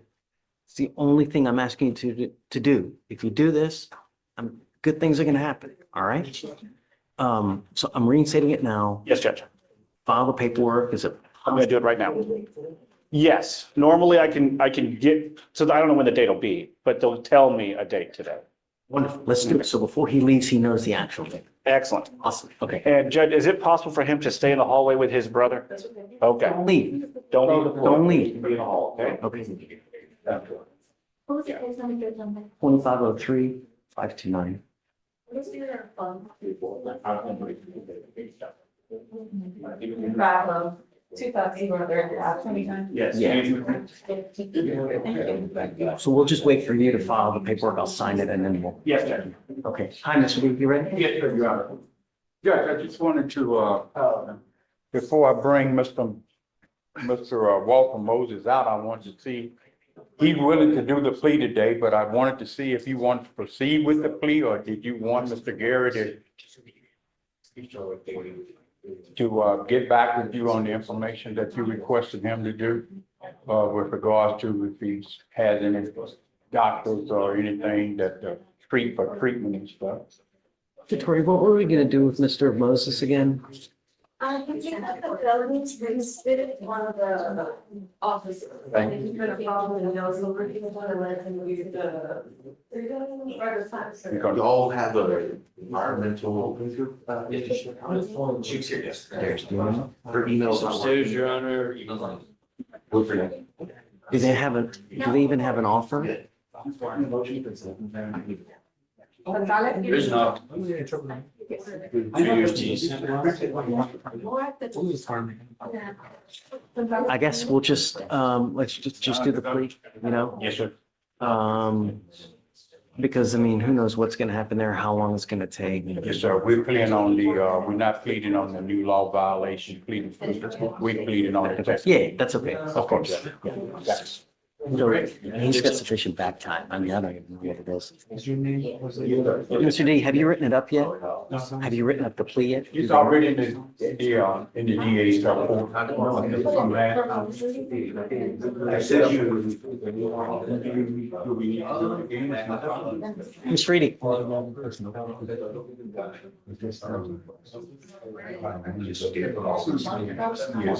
morning, Judge. Okay. Can you hear me? Do you mind hitting the button on the sound bar? I think they always turn it off for some reason. I don't know why. Just one time there's a button. Okay, say something. Something. There we go. All right. Good morning, Judge. I'm here on Katrina Keys. You had her on docket for Friday for a bond violation, but she needed to come in and talk to you anyway, so she came today. Do you have a cause number, Yes. please?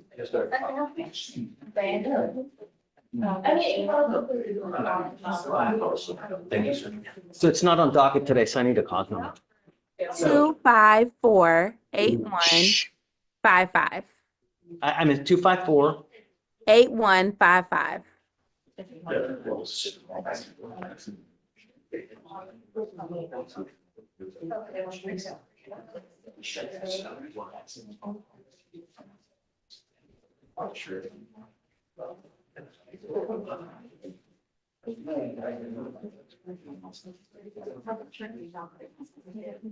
Ms. Keys, come up. This one needs to know. Oh, I see. That's why you, okay. And this is for you to write any off docket stuff. It's today. I know, this was the other day I did this. This is today? No, it's not today. It was the other day. I don't remember. We'll have to look. Okay. I'm sending you for a drug and alcohol test right now, man. But unacceptable. You're on bond for DWI and you now you're allegedly consuming alcohol. No. Yeah. I spoke with the Scram people and she said that was not it. It's not an alcohol violation. She doesn't know if Alcohol was detected during both tamper events. But they cannot be confirmed because of the nature of the tamper. I haven't had a drink since I was arrested, Your Honor. I've done everything this court has asked me to, outside of looking for a job and everything. I have had no problems. I've called Scram about my device, because I have neuropathy swelling once it goes down. So she said it was loose. I asked them, the only thing that I did on Saturday and Sunday, which can be confirmed by my GPS monitor, I went to my son's basketball game. I left my house, went to my son's basketball game, from the game back. Let's I do have this. not done anything. Lisa, do you mind sending me for a test right now, please? I'm going to send you for a test. You Okay. come back. Do you No problem. understand? Mhm. We'll deal with the violation when you come back. Okay. Just please take a seat. So, hold, Judge. Ms. Frady, if you want to leave me your cell phone, I'll reach out to you as soon as she gets back, so you don't have to just sit here and wait. Okay, perfect. Thank you. I'll put it in the chat. What's that? Or do you have anyone else? Put my cell phone in the chat? Yeah, in the chat. Okay, perfect. Thank you. And then as soon as she gets back, I'll reach out to you. All right, thank you. Okay. Ready? Hi. Good morning. I have an off docket matter. Shoot. Kathy Leonard, Bond violation. Yip it out. He just sent it yesterday. He, is, I believe he's in the Star of Hope. And we had a conversation about it. I told him it's fine as long as you can take a scram. I was unaware that he had to do the manual upload. I had no idea. So what happens is you have to periodically go to have the information downloaded because that's how they see. And they tell you that as soon as you get the device. Leonard, it's on for Friday. Yes, yes. Yeah, we instruct them, John 49, if it needs to come in, Right. deadline of when it needs to come in. So Mr. Tyson, let's do this. Have him go Friday to have it downloaded and let's see.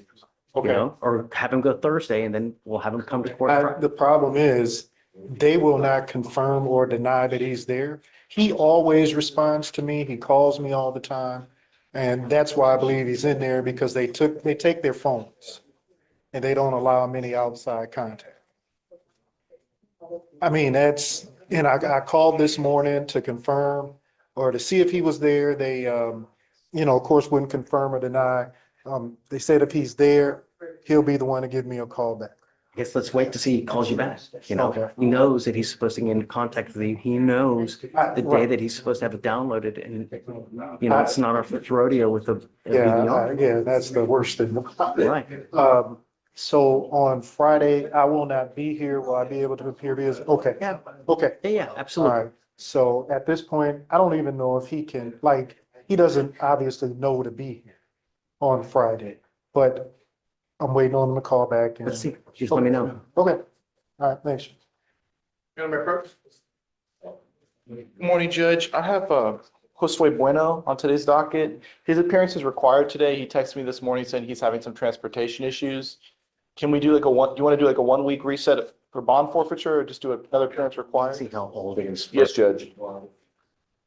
The offer's time served. Okay. So I'll SFBF 1 week. whatever day you want next week. If he's not here, and let him know. Okay, yes, Judge. And then I have, tired today. I'm still here. right, no, I understand, Judge. The Uber to get here, man. And then I also have Jorge Gomez, Judge. And this is one where we're going to do a probation on that one. And is there any way he can be transferred to a sober court or? Oh, this is the one in custody. Yes, Judge. T-Raz recommended thinking for a change, but he has a problem with alcohol. So seeing if there's any sort of sober court option. Oh, sorry. It's Jorge Gomez. This is the one we were talking about late yesterday, remember? Oh. Yeah, I missed you. I think you had left just when I got here, Judge, because I was stuck in felony. So, he wants to do sober court, but he's in custody. They did the T-Raz for him. It looks like his cases were out of county. So they recommended a community residential program, but they are staffing the case with sober court. I just don't have a response yet. Okay. So it's community residential is what they're Is saying. inpatient, Judge? So it'd be like about 6 month inpatient? I don't know. Community residential is one goal. You and him would have to kind of find together and then kind of go based off. Oh, okay. Like it depends on how well he does. Oh, I see. Seen it Okay. as low as 3 months. If he responds really well. He needs to find the place? A community based one. But what about, He doesn't live here. Doesn't live in Harrison County. We're supervising his case, that's right. but it's a out of town case. So even if he doesn't live here, can we still do the program here? And then when he's done, he goes and does aftercare there? Or perhaps aftercare here and we allow it through Zoom? What do you need for it? It's not a county case. He lives at a county. Oh, okay, well. Yes. But I don't think that should bar him from going into something now, just because would be here stuck residential regardless. Council, with that, It doesn't make sense. he takes into consideration his felony probation that's out of Big Sur County. Okay. Oh, he's on felony probation. Out of Bear County. You know what court in Bear County? What court? What's the number? I'm curious. What'd you say, Judge? I'm curious what court in Bear County. Oh, I see. Well, let me talk to him. Can you pull up his NCIC? Yes, sure. This is on Bueno. I'm curious to see what judge he has in Bear County. You might know the judge, or I see.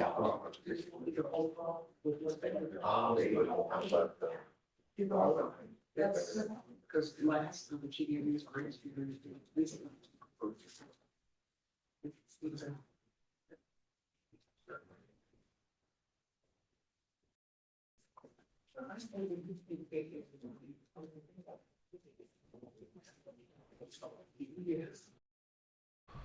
So really quick, I've got my eyes on a lot of different courtrooms at the moment. There's a trial going on in Judge Johnson's court, which I don't want to switch to because the audio there is horrendous. Judge Boyd has gotten through her docket, and they've actually already started that murder trial. So check that out after the stream because it's really a good trial, but don't go there now. But she started early on that today. She's been doing the afternoons. Of what I'm seeing, I'll leave it up to the crowd. We can either stay with Judge Fleischer, or we can go over to Judge Middleton, who is doing sentencing. So put an F in the chat if you want Fleischer, and M if you want Middleton. You guys decide where we go. I mean, we could, but I mean, is there a warrant for his? I gotta imagine there's a warrant for his arrest out of Bear County now because of this, and because he's been on the lam for. Was the probation transferred here, Shatoria? It was transferred here, but I think they're gonna transfer it back to the newspaper. Right. I just have to lose it information. Okay. Your Honor, I apologize. I'm not seeing an aggravated robbery on what I have out of Bear County. There was a forgery that was dismissed in Bear County, but that's the only Bear County charge that I have. Unless. I see this at the bottom. That's interstate. And here's the thing, we can't do this today anyways. You now know that he's on a probation for an aggravated robbery. Who pleads to this today? That could seriously hose him over there, or he's looking at 20 years in prison. Well, yeah, let me talk to him, Judge, because 3G, because he may have an update as far as how that probation's going, or let me talk to him about that. Regardless, though. Yes, Judge. To be advised and know that if he pleads to this today, it could impact his probation there. Let me talk to him, Judge. Thank you. Well, The crowd has spoken. No love for Middleton. It's fine with me. We'll continue to ride with Judge Fleischer and switch someplace else when and if appropriate. It's old.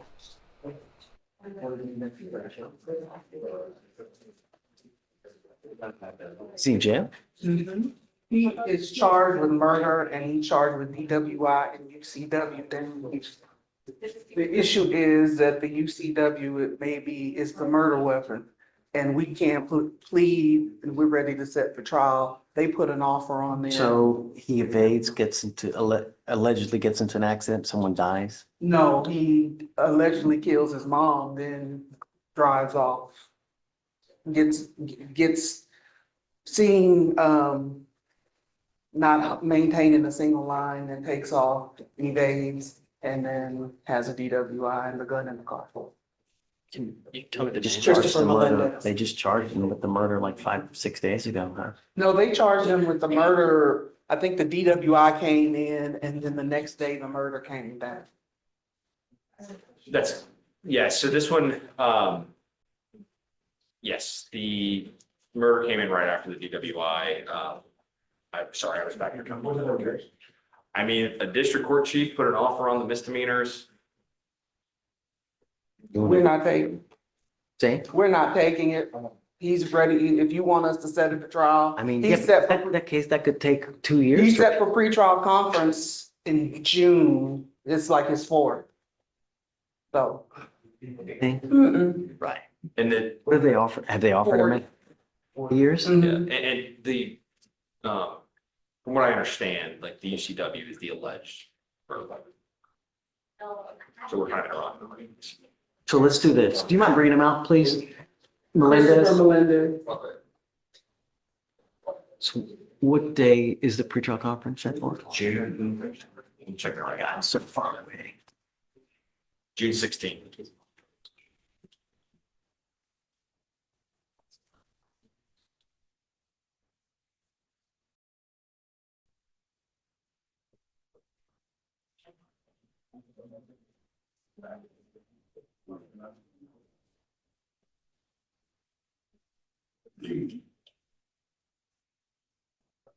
Are you ready to go if we send it? Do you have? I really need to get with Toinette because I think that there's facts in the case that could affect the murder case. I'm not gonna hold it over. No, I'm not asking you to, Judge. I get it. I totally get Already it. 370. I think there's an easy option here that I just need to speak with Toinette, like really get to sit down with Toinette and talk about. Discovery complete? Let's set it. And I'll just advise them, hey, right, the RDWI and the UCW is the same day as the evading. So it's. And then the murder came in, right? Right. Well, it's the same, alleged same day, right? Yes. Good morning, Mr. Melendez. Good morning. Your cases are old and it's time to make a decision on what to do. They've offered you plea bargains in these cases here, but it's your decision whether you guys want to take it or not. If not, the cases are old that we need to go ahead and set them for trial. So I'm going to let you talk with Lori to see what you guys want to do.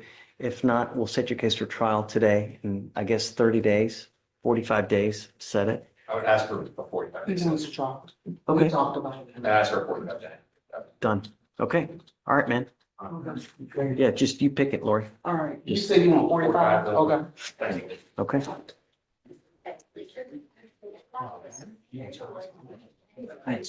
Good morning, Judge. How are you doing? Pretty good. I have Jose Serna on docket today. Or Juan Serna, I'm sorry. Juan Oh, Jose Juan. Serna. Great. You need to speak to him. Yes. So if you can bear with me, let me just thin the line out and then I'm gonna have him brought out so we can Okay. talk. Thank you, Judge. Okay. Yes, ma'am. Morning, Judge. Hi. I have Daryl Myers on docket. Okay. He was set to be, to plea and sentencing. He was set for plea and sentencing today. It was moved to next week. I think his attorney on his felony case, sorry, he was set for sentencing in felony court today. You have to literally reset the I same know. over and over and over. And I know, but I do have a confirmation. It sounds like he is getting a probation up there. So we're looking at a double probation, I'm guessing. It's time that we need to do something. Is there any condition, before we do the paperwork, any conditions that you would, any reason you would reject the plea if we do an 18-month probation? No. Standard conditions? Okay, all right. No, we'll I get mean, it the done. only thing on a time served on a second DWI, but anything else, I'm game, whatever you guys. And he can pick the 3 days as a condition? Sure. Okay, thank you, Judge. Good morning, Judge. I'm approaching on Darren Cassidy. He's in custody. Okay. This fourth one, I guess he stepped out. So we were here on this one on Monday. And you wanted us to reach out to Brad to see about the mental health PTI. So you're right, it's kind of what I assumed. So the mental health PTI, it's literally, I think there was a case we were talking about after Mauricia had approached yesterday where it's basically like, yeah, you're agreeing to go to the Harris Center, but there's no real fault. It's just an agreement to go to the Harris. Right. That's why with those mental health PTIs, I'm just skeptical of them offering them, because I don't really think they're gonna get part of the issue. I've talked to Mauricia about a couple options for this case. It's a mental health case though. Well, but that wouldn't be mental health PTI. That would require a plea to defer, at which point then you would have a mental health case. Well, my client wants the time served judge.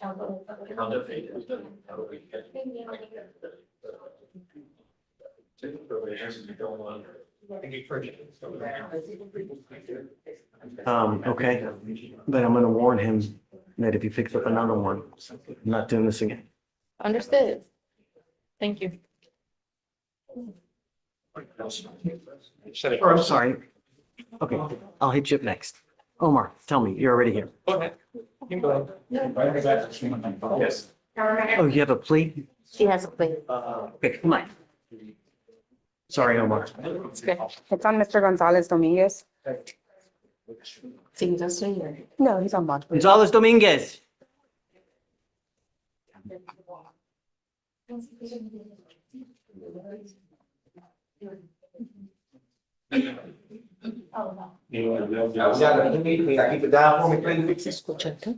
Mr. Gonzalez Dominguez, you're charged with driving while intoxicated.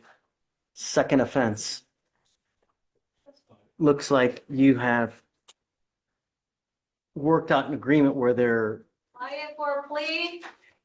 it is a true second though, right? It is a true second, Your Honor. I believe it was just filed as first for whatever reason. I don't.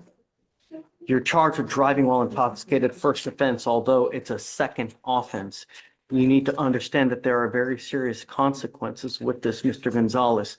You now will have 2 DWIs on your record. What happens on the next one? Próxima. ¿Qué es lo que va a pasar? Deportación.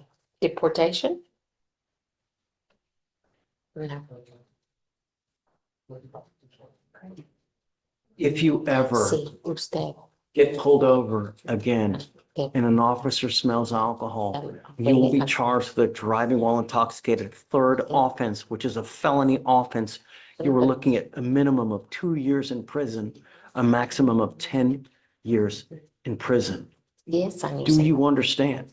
If I were you, I would never get into a car, even if you've had a sip of alcohol. Otherwise, it's probably not going to go well for you. Do you understand? Usted lo entiende. Yes, sir. You are giving up a lot of rights by entering into this agreement today. You are giving up the right to a trial, right to compel witnesses to testify on your behalf, confront and cross-examine your accusers. If you are not a citizen, there are possible immigration consequences. You can be deported, excluded from the country, denied naturalization. Under federal law, you give up the right to appeal. Once you accept this agreement, you are stuck with this forever. Is it true or untrue that you had a 0.15 or above? Que tenía esa concentración de alcohol más de 0.15. Sí, señor. ¿Verdad o no verdad? The agreement is 1 year in jail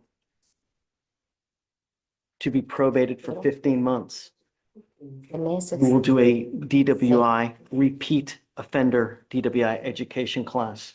You will do 1 victim impact panel. You will do a TRAS to see what other conditions you may need. If they assess other conditions, you must fulfill them. No drugs, no alcohol, no breath test refusal. If you were pulled over in a car, an officer asks you to submit a breath test, you must do it while you're on this probation. If you do not, then you're in violation. I'm telling you now, Mr. Gonzalez Dominguez, I'm going to do everything in my power to protect my county at all costs. And apparently you have not gotten the message. So now you will be required to pay the DPS supervisory fee and the court costs. You will now be leaving here somewhere in the neighborhood of around $5,000 in fines and fees. And if you don't pay it, every $100 you owe, you will sit 1 day in jail. And if you're not a citizen of this country, you're not here with permission, you go to jail for that kind of time, you will probably get an immigration detainer. Do you understand? Usted lo entiende. Yes, sir. I'm suspending your ability to drive for 1 year. You must also obtain does he have a portable device now, or what does he have? I'm on right now, Your Honor. Okay. We are asking for the portable since he will be. So once he gets the portable device first, then we can take off the scram device. Yeah. I have been paying for all of your devices as of now. Going forth, you will be required to pay for everything. If you fail to pay for it, if the device goes into lockout, so will your probation.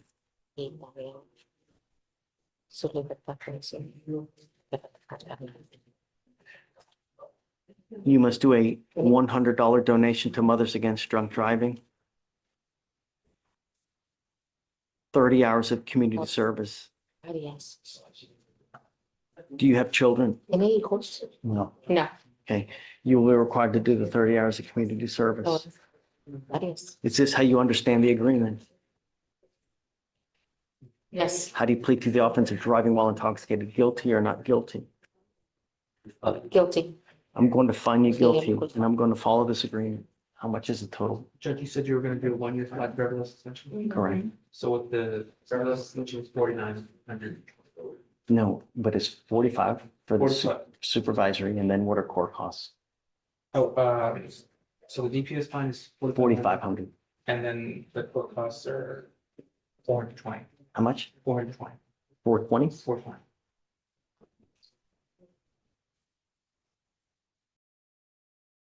You will now owe 300 or $3,920. You will be given a 2-year payment plan to do it. If you fail to pay, like I said, one day for every $100 you owe. Somehow we have to get your attention, and I hope this is it, before something drastic happens where you end up with a 50-year sentence. Good luck to you, sir. Thank you, Your Honor. May we be excused? And just, so I have an arraignment scheduled for Friday. I'm sorry? No? No. I was gonna see if I could roll it to Monday because I'm gonna be in another county on Friday. DWI? It's a DWI, but it's a no accident. It's a B. Can't zoom in? I could, but it's our first setting together and I want to be here with him. That's fine. Roll to Monday, but I'm setting for bond forfeiture, so if he doesn't show Monday, okay, please. So just let Victoria know. I'm okay with, hey. Morning, Your Honor. Judge, I'm approaching on something off docket real quick. 254-3286 and 3287. Brandon? Yes, Your Honor. I was here early last week because I approached to talk to you about the driving situation with him. You said that if we could confirm employment, that you would consider allowing him to drive for employment purposes. I have confirmed employment. He is here today. He is receiving. Did you get the cause number? Yeah, sure. What happened with the case and why I know it's a reckless driving. Is he? There's also a not carrying weapon, Your Honor. What happened with the cases though? I'm sorry? What happened with the case, the reckless driving? The reckless driving. Law enforcement officer observed the defendant's motor vehicle traveling at excess speeds of 120 miles an hour, aggressively maneuvering and making unsafe lane changes through medium heavy traffic without using a turn signal. Law enforcement officer paced speeds at up to 110 miles an hour before catching up to the defendant. And law enforcement officer observed the defendant throw marijuana out of the driver's side window before coming to a stop in an attempt to get rid of the driver before contact. What does he do for a living? Well, he just got a job offer, Judge, for a job at Whataburger. He'd be working the night shift at Whataburger. I'm not letting him out in the middle of the night to drive. No, he doesn't drive to work. And he would actually be at work throughout the night. He would actually be at work, so he wouldn't be driving. He doesn't drive for Whataburger. He would just drive to Whataburger, work all night, get off in the morning, come home. Yeah, sweet. Okay, show me proof that he's got the job. Got it right here, Judge, and I can send it to your pretrial services. I had emailed Victoria about this yesterday, and I told her that I would send it. Does he have a monitor now? This was a curfew, Judge, from 9 to 6 a.m. Okay, so let's do, we'll do a change. So he actually has the job? He has the job, Judge, so just waiting for him. So we need to have the GPS monitor know that he's at all times at that Whataburger, right? And that's the only way he can only drive for employment purposes. I don't want him out during the day. Understood, Your Honor. Like doing other things. The only reason is to work to and from and. Yes, Your Honor. And so. Come up, Mr. Brandon. So still observe the 96 curfew when not working?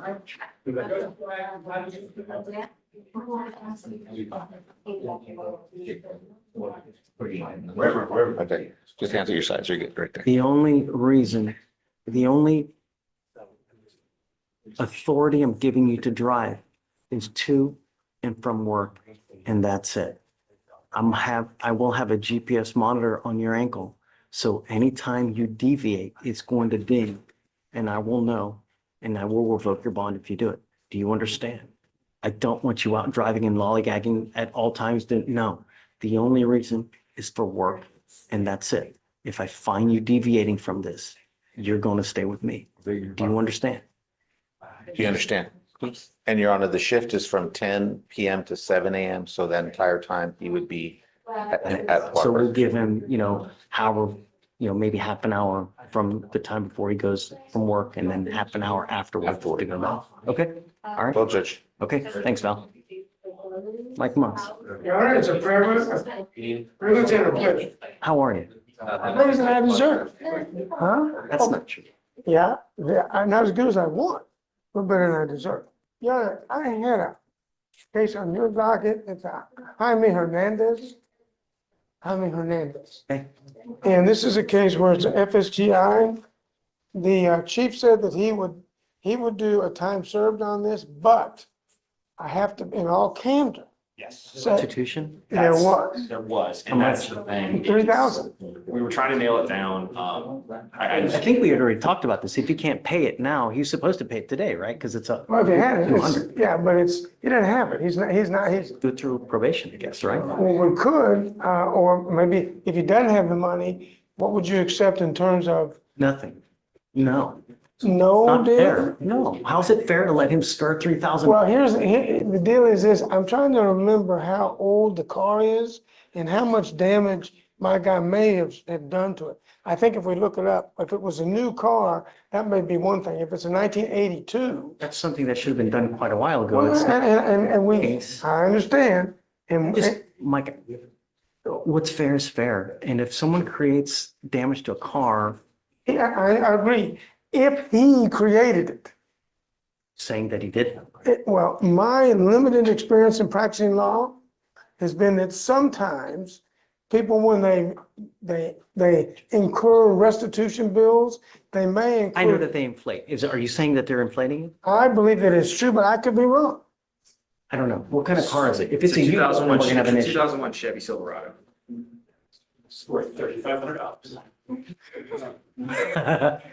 Well, let's see. Hold on. I'll pull up the blue book.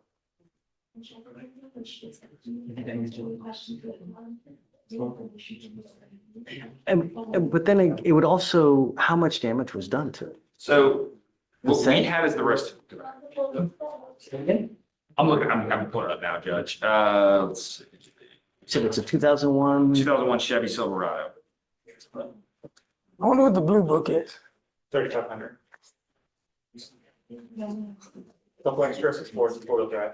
$3,300 was the restitution amount. I'm sorry. There was a front quarter panel damage. Let me do this, Judge. Let me go in right back to the desk over here, parse out what is actually the front quarter damage to the vehicle. Obviously, there's internal, like, I don't know what was caused by that. Right. I think the officers had said the front quarter panel was what was damaged with a broken tail light. Let me go parse it out. Yeah, that's not $3,300. So here's what we could do to pay it. Let me go parse out, me and Mr. Monks can come to an agreement. We can do a deferred, but the only condition is that he pays the restitution. Does that work for everybody? I think I'll talk to my guy, but I think that's fair. Okay. Okay. So you guys determine the value and then whatever it is, it is. Okay. Yeah, okay, Mike. Sorry. Other than that. I'm joking. Good morning, Judge. Hi. Good morning. Hey, what's new? Same old, same old. Mr. Rodriguez, it might be under Comendador, Under what? Comendador, or Rodriguez. Bond, right? Sorry, Judge. Bond? In custody.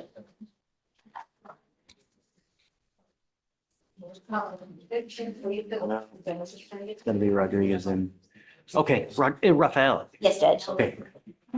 We just got an offer on this case yesterday. But I've been going through the body camera really slow. It's in Spanish. I know. You need money? Yeah, so I'm getting an order together to present that to you. However much you want. Yes, Judge. Okay. And likely to set it for trial though, because the CW has recanted.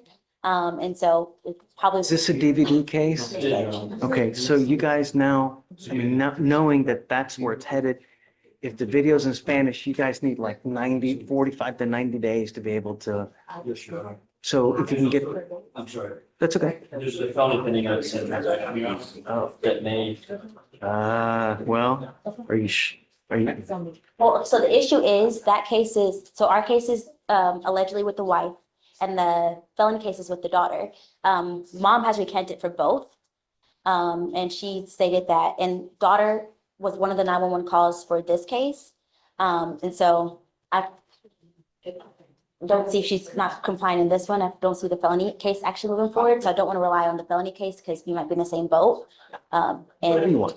I mean, if you want to set it, let's set it. Can we I'm get- gonna wait for Yeah. felon. They're, Yeah. they do, we do what we do. So, but be that as it may, please do the, I guess, whatever you guys do to be able to translate the video in Spanish, knowing that that's where it's headed. So, because it takes at least 45 or something, or 90, I don't remember what it was. And then, so just file your motion and I'll sign it, whatever you want.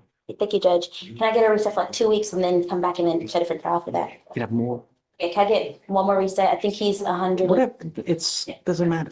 Thank you, Judge. My excuse. Thank you. Hi. Good morning, Judge.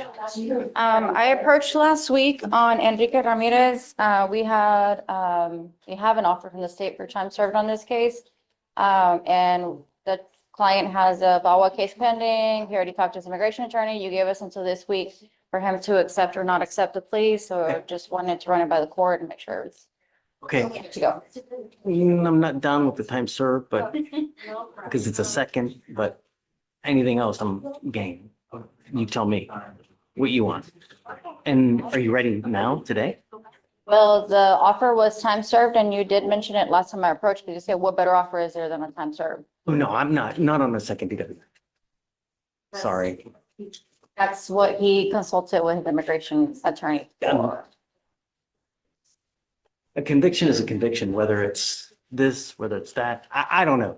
Yeah, I mean, she if you said want as till long as Monday, his you can sentence go is to not Monday. more than 180 days. Obviously no jail time because he'll get a nice hold. So, I'm not down with the time served on the second.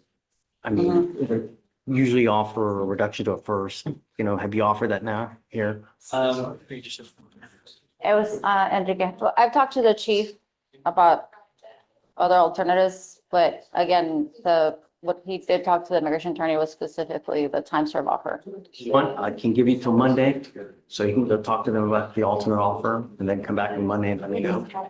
Whatever you. Can I come back? Because I can't come back Monday or Tuesday. Is there any way I can come back Wednesday? Sure. I have a trial here, so I'll be in the building. Sounds good. Thank you, Judge. So you want to set up for a plea for that day then? I'll set it for plea and then he'll talk to his attorney again and see what the chief's willing to offer. All right, thank you. That's psych eval for Broussard, sir. Okay, great. And then when I was resetting it, they were asking about bond condition, which I didn't occur to me that we hadn't addressed. I think we already have, Felicia, just don't pick up any new cases. Broussard. Broussard. I have to give you the cause number. It's not on docket. You tell me when you're ready. I'll get out of the way. All right, 254, No, 250 250, 3529. 3529. Yeah, I'm putting a monitor on it, I understand, Judge. I told him that would be a possibility. So GPS, So 2503529. yes, ma'am. Broussard. It's telling me the version of 2503 529. Yeah, Broussard. Hey, Judge, did you address the BBR on this one? When there is? Oh, no, I didn't know he had a BVR. It was filed this morning.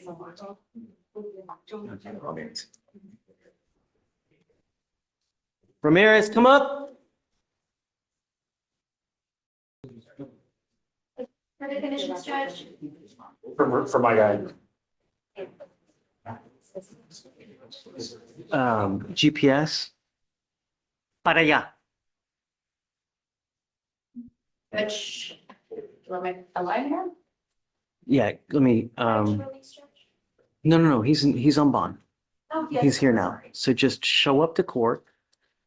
No new cases.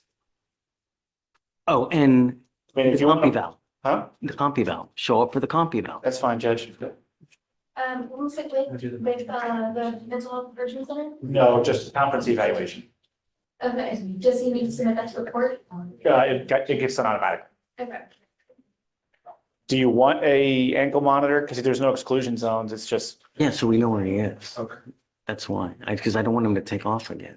Well, I mean, he was in a hospital. I don't know if they cut those off if you go into the hospital or not. I mean, I So don't. is he taking medication now? No.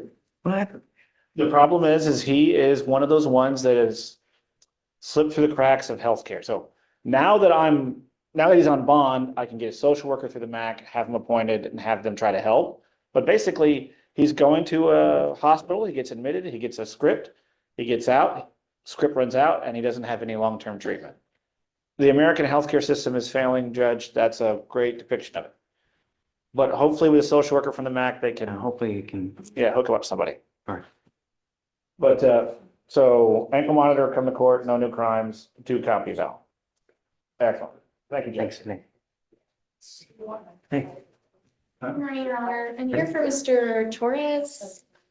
And could we turn the live stream? He's out on bond, yes. And if we could turn the live stream off, please. That would be okay.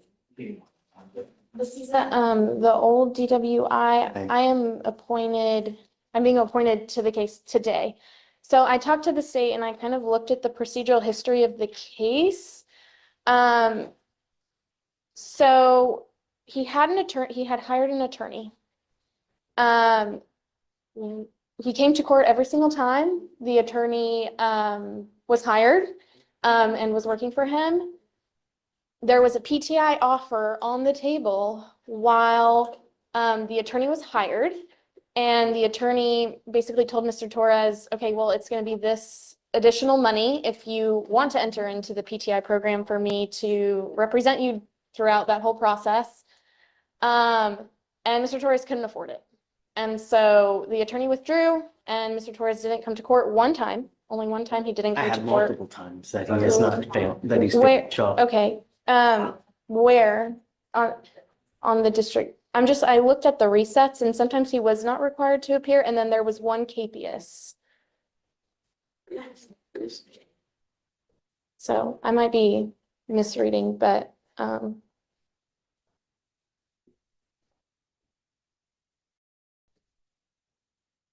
At a county bond. because I think he was arrested. I see the Out KPS on monthly. 10/8 and then 4/3. 10/8 and then what? 3? No. He was arrested out of county. It's a lawyer. So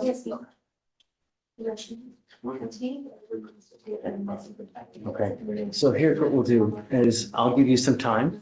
yes, well, I talked to the state and they're like, we're not opposed to PTI, but you have to reapply, right? I'm And not going to sit here and wait the 3 months when the case is 332 days old. Okay. No, I'll give you 30 days at the max okay, for him to have everything done, turned in and ready to go. But I'm not going to sit here and reward someone for. The judge, only thing I said, I just want to make sure it was clarified. He was originally auto approved, I pulled that, and now he's going to require a mitigation package Right. because of these. Okay, so what we'll do is I'm going to give him 2 weeks to have the mitigation packet turned in. okay, Okay, if he doesn't have it turned in, it's clear to drop. okay, And then I'm going to put a GPS monitor on him now, okay. so we know where he is. Yeah, and one more thing, Your Honor, just to make the court aware, there is discovery, well, the state doesn't have discovery missing or anything like that, but I want to obviously submit a supplemental breath Oh, and toxilizer discovery order. Like there's very minimal discovery in this case. And so I have no idea what kind of investigation was done on this case prior to my representation. And so I do have concerns that I looked there's. today, Okay, I had expedited a special. right. So I'm just saying like in 30, I don't know in 30 days what the discovery situation will be, but I intend to file a breath discovery order. Get it done today. So, Come up, Mr. Torrance. Regardless, if he's applying for the PTI program, 2 weeks, he must have absolutely everything turned in. okay, yeah, it does require the TRAS as well. Happen after the fact. Okay, okay. If he's, Just the application and the you must paperwork. have Okay, absolutely everything done within 2 weeks, or I'm not giving you any more resets. For that. Do you understand? Today, you will get a scram on one ankle, you're going to get a GPS monitor, and if you take off again, it's really not going to go well for you. Do you understand? You're not to consume alcohol, illegal drugs, unprescribed controlled medication. Can you run his license, please? Yes, sure. Mr. Torres, Judge? No, Joe. Yeah. Did you say Torres, Christopher? last name. Torres? Just a I thought she said Christopher. Oh. That's why. Did you? No? Okay, sorry. Sorry. It is eligible, Your Honor. Okay. You're not allowed to drive unless you have liability insurance as well. That is also a condition of your bond. Do you understand? Okay, so we'll see you in 2 weeks. Okay, thank you, Your Honor. So maybe it's just me, but tell me in the chat what exactly transpired there that attorney would have had an issue with the live stream going. I don't see it. There was no like HIPAA stuff. There was no crime against a child, anything like that, where it'd be more sensitive. That's just really weird to me. And she's a younger attorney too. She should be used to everything being online. I don't know. If you see it differently, let me know in the chat. That's an odd request to me given what we just saw.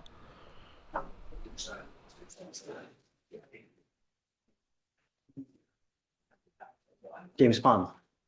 You get it For a prosecutor for environmental crimes. Oh, I can't help you there. Alvarez. Manuel Alvarez? There's only one question. Oh, look, she made me. Abel Agbasino. Let's do that. Come on up, come on up.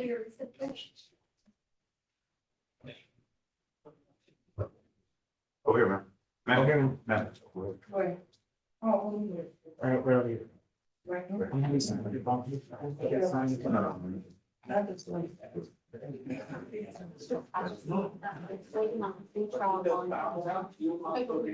Over there. Okay, I'll get you. Okay. And then I can.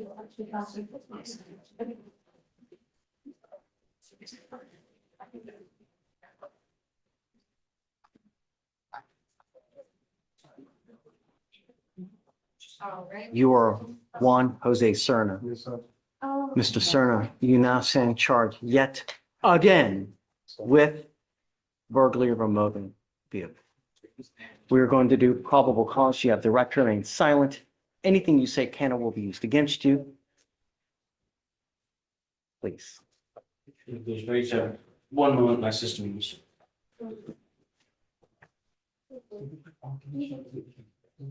On March 20th, 2025, law enforcement officer was dispatched to a burglary of a motor vehicle that occurred in Old Navy parking lot in Harris County, Texas. A law enforcement officer spoke to two witnesses who viewed the incident. The first witness stated that the suspect's motor vehicle pulled up the complaining witness's motor vehicle, and the suspect wearing a camouflage hoodie got out and pulled on a door handle of the complaining witness's motor vehicle, attempting to open it. That set off the alarm of the motor vehicle, and the first witness advised that the suspect got back into a car, drove off to another area of a parking lot, parked and waited for the alarm to stop alerting. The first witness stated that once the alarm stopped making noise, the suspect jumped back over to the complaining witness motor vehicle, parked, and the suspect in the passenger seat got out and was able to make entry into the complaining witness's motor vehicle. The complaining witness advised that she was walking up to a motor vehicle when she saw a Hispanic male wearing a camouflage jacket sitting in the driver's seat of her motor vehicle. The complaining witness stated that the suspect saw her walking up, jumped out of her motor vehicle, got into the passenger side of a waiting vehicle with an unreadable plate, and everybody was then heard the male tell the driver, "Go, go, go." Another law enforcement officer advised he was patrolling when the gold Tahoe that the suspect was observed in passed him at a high rate of speed. Traffic stop was initiated, and the law enforcement officer was able to send pictures from the witness showing the suspect motor vehicle leaving the location to another law enforcement officer who was able to verify the suspect motor vehicle. After further investigation and search of the suspect, a camo jacket was found in the rear seat, and a flat pointed screwdriver consistent with the tool that would be used to break a lock on the complaining witness's door. It was both that were attempting to B&B. Yes, Your Honor. The defendant is the registered owner of the vehicle, but the motor vehicle was displaying a counterfeit tag that did not come back registered to. So Mr. Cerna is the one that owns the Tahoe? No, I apologize, Your Honor. Mr. The other Stern is gentleman. the second.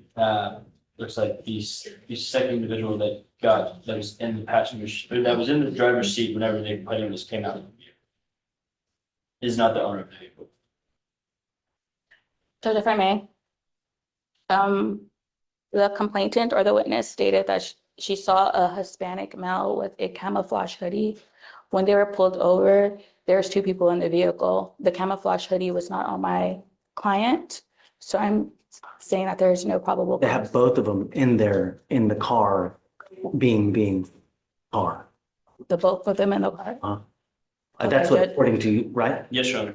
both individuals. We're in the car attempting to, I have the, Because I thought it read that one person wearing a camouflage hoodie was in the car. when that was the somebody- second one. So the first person goes in, gets out, and then that's when the other one goes in.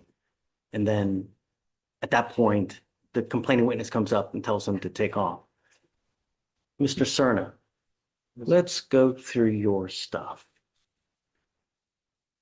Theft of wire or cable. Theft, trespass, evading arrest, burglary of a motor vehicle, theft, assault of a family member, attempted burglary of a motor vehicle, theft, third, burglary of a motor vehicle, unauthorized use of a motor vehicle, evading arrest in a motor vehicle, burglary of a motor vehicle, assault, possession of marijuana, robbery, felony theft, assault, a prior, now a felony, another felony assault, unauthorized use of a motor vehicle, tampering with a government record, felony theft, unauthorized use of a motor vehicle, and now open, you have unauthorized use of a motor vehicle, felony theft, burglary of a motor vehicle, and possession of a criminal. What on earth do we need to do to keep our county safe? It's a rhetorical question, but I don't know what on earth we need to do to ensure that our county and our cars are safe. You live in Houston, dude. You don't live in Montana or Wyoming. People like their guns and they like their cars. And when you muck with the wrong person, they're going to shoot your ass dead. It happens time after time. Judge, he's due in felony court tomorrow for his felonies. His bond is currently set at 10,000 for this misdemeanor. Can we reset till Friday to see what happens in felony? I'm asking the court to not revoke his bond. His bond is set at 10,000. I'm asking the court to just keep it in place. So there's nothing for me to revoke because he has not made bond on In the felon, correct. You're now being held at no bond on at least 2 of the felony cases that I see. If, I don't know if you're going to get out, but if you do, I'm ordering you to have home confinement. I don't want you out at all because you scare me, Mr. Cerna. You really do. You're not going to be in possession of weapons. On your other ankle, I'm going to put a scram monitor so I know that you're not consuming alcohol. I don't want you using any dope. And let me be frank. If I find that you break any of these conditions on your bond, I'm going to make your bond so high you'll have teeth popping out. Do you understand?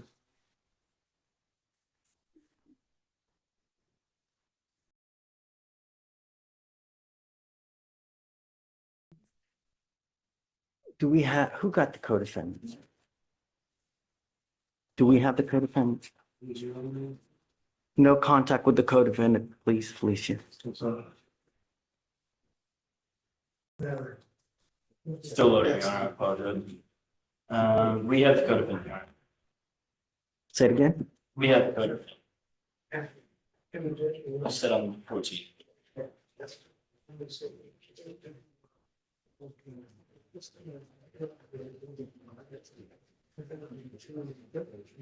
Let me ask you this. You ever had a job before? Like a full-time job? Yeah. That's probably a good idea. When you have too much time on your hands, you become self-destructive. So with this, it's just a matter of time, dude. It's either dead Or 50 years, man. Really? Life's too short to live in a 6x9 box for the next 50 years. All right, we'll set you for Monday. Okay, thank you, Judge. Mr. Santa. Judge, I have another person on docket. Okay, sorry. Tell We me. have Dwayne Berard. It's the chief. I'm on. I'm sorry, On or Jen? Joe. Okay. Okay. What's the word?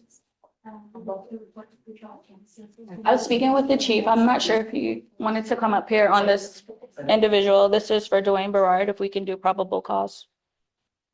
Sure, of course.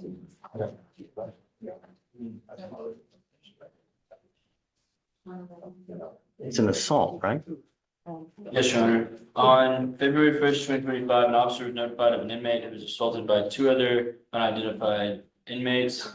The officer was informed by the detention officer that the complaint was stated he had been assaulted by the defendants. The officer was unable to review surveillance video due to the camera being down.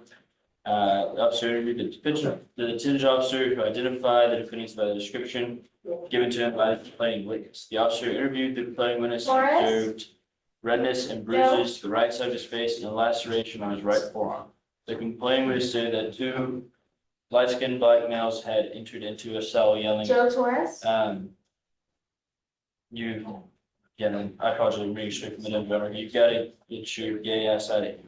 And started stomping and punching him. The complaining witness described one male as bald with a beard and the other had a fade with waves and tattoos. Witness stated both males had seen him previously sitting with a transgender inmate and made comments. Through the description, the detention officer was able to identify the defendants. Judge, the complainant says that the people that assaulted him were two light-skinned males, one bald with a beard and one with a fade and a beard. My client at the time had an afro. He does not even match the description given by the complainant. So off of the wrong, improper identification of my client, there would be no probable cause to make the arrest. He doesn't even fit the description. Ace? Here you are. I mean, I don't know. That was 2 months ago. Hair grows. I don't. When I saw him, I got the case, I think February 11th. When I saw him on that date, he had an afro.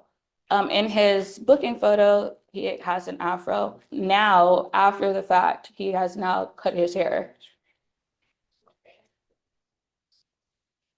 February 1st is the date of the incident. He had an afro. Sierra, what we have here is, and just come from the office report. By the description given by inmate Gardner, Cameron was able to identify inmate Williams, inmate Gerard, Dwayne, inmate Gardner was in fear for his life and press charges against said inmates. I don't know. Do you want to reach out to the officer? Did they take some kind of? I mean, absolutely. There was Did they pictures bring him? on the portal. The pictures taken, there is a male with a beard and a fade with tattoos as described by the complainant. However, the picture that's on the DA portal, that's not my client. So, Your Honor, here's what I've just asked. We reached out to Colin because he does have some serious pending charges. I think we're going to be able to get our case resolved out based on our evaluation of this case. I just need a second here to get Felony to reach back out to me to come to a resolution on this. I mean, if they have the wrong person, they have the wrong person. It's the wrong person, I Judge. would argue that based on the PC we have in the DIMS. You want to reach out to them now to see? We've already reached out. We've reached out. And we were here in our last setting for that to happen. It still hasn't. Ariel, that's not what happened. What happened is Ariel came to me and said, hey, I think y'all have issues with the case. Here's why. I said, okay, we'll take a look. We have taken a look. Given Felony our concerns for the case. That is what was supposed to happen. But is it true that the photo that they gave was a different person? Yes, that is correct, Judge. Where does Let's do this. I got a line building up. Show them real I quick. have showed them, Judge. And I gave, Judge, based I broke down the case, gave them point, blank, point. details of what's wrong. And I'm not, what I'm saying is, Judge, based on what Ariel gave me last time, we evaluated the case. But we all have the discovery on the portal. I did my diligence. That's where I'm going to leave it, Judge. Okay, let's do this. Let me stand down for a second. Can you pull the picture so I can see it real quick as well? And then let me take a look. And if it's not the right person, I'm going to find no PC now. Okay. So just, but they've been waiting. Just give me Okay, Judge. 10 minutes. And then let me. I'll hop back in line and I'll have the picture ready. Thank you. Ms. Souls. Yes, Judge. So we're officially into overtime here, but I can go a few more minutes if you want me to keep going for just a little while longer. Go ahead and put a 1 in the chat for me so I know to keep going. It's too tampering with the scrum. You need a translator anyways, right? I guess Vicky so. Ramirez? Yes. So, pretrial doesn't know exactly what was tampered with. He does work in construction. He wears boots, he wears socks. He does suffer from this condition called neuropathy, where he has to put like this cream on here. He says that scrum actually has been causing him a lot of pain on his legs. So sometimes he shifts it to put the lotion or moves it. But since it was in the morning, he said it was probably like when he was at work with the boots. But there was no like BAC, no alcohol, nothing. It was just Because a tampering. lot of times the way they do it, they tamper with it so that alcohol can't be detected. They'll put something in between the leg and the monitor to, evade. This is Enrique Ramirez.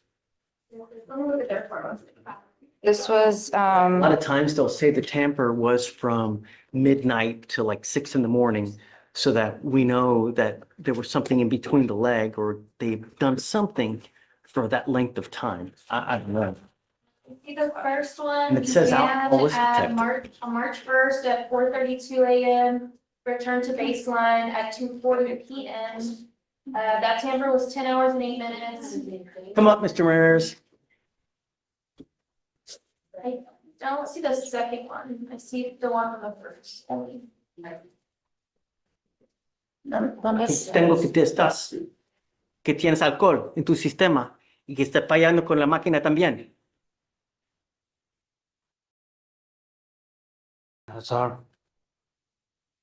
La máquina me dice otra cosa.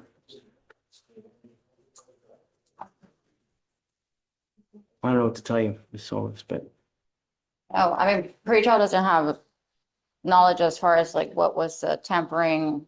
I mean, they can't. It's impossible. I know that, Judge. All we know is that the device is not detecting his skin for certain period of time, and at the same time, alcohol is detected. ¿Dónde estás el día primero y el día 8? So let's do this. I need to get a translate here so I can properly translate and let him know what I'm going to. Oh, Blasa. Can I borrow you for a second, please?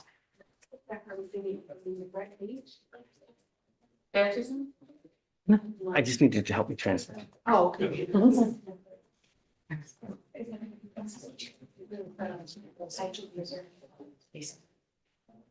Mr. Ramirez.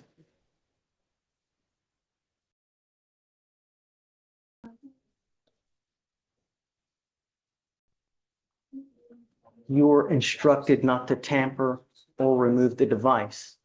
We have 2 tamper events here, where on March 1st at 6:33 a.m. and the second one on March 10th of 2025 at 11 a.m. Alcohol was detected on the first event. Alcohol was not detected during the second tamper event. That's what I have.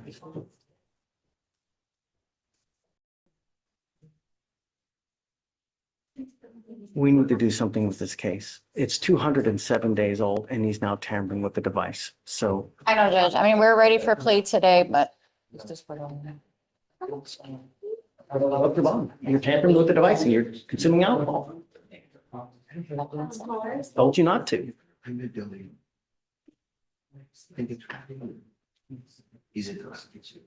Let's do this. I'll send it for a drug and alcohol test right now and he'll. okay, Judge, yeah, because he has no status. If he goes in custody, he will get a nice hold. I have admonished you ad nauseum not to violate conditions, because if you go to jail, there will be serious consequences. And we now have tamper events and a positive alcohol rating. I am now going to send you for an alcohol and drug test right now. I want to know what, if anything, that you will test positive and you're to come right back. And we'll see. Yeah, because he does say, he does use the creams on his arms and hands, so it doesn't have a BAC level or anything in regards to the scram, so. Advised of. I understand, Judge, I understand. All I know is that alcohol was detected and he's tampering with the device. Okay, all right, Judge. All right, well, so I'll step out and then, okay, thank you. Judge, Gomez, he has been in touch with his probation in Fayette County. And what they basically told him is that they'll reinstate his probation. He had the option of either having his probation terminated unsuccessfully or actually staying on to get it successfully terminated. That's what he was told. And so they're aware of the new cases. And so they want to do it today. He'd like to do it, Judge. He said he's been in touch with probation in Bexar County, and he understands that he's not worried about it affecting that probation based on his communications with them. Well,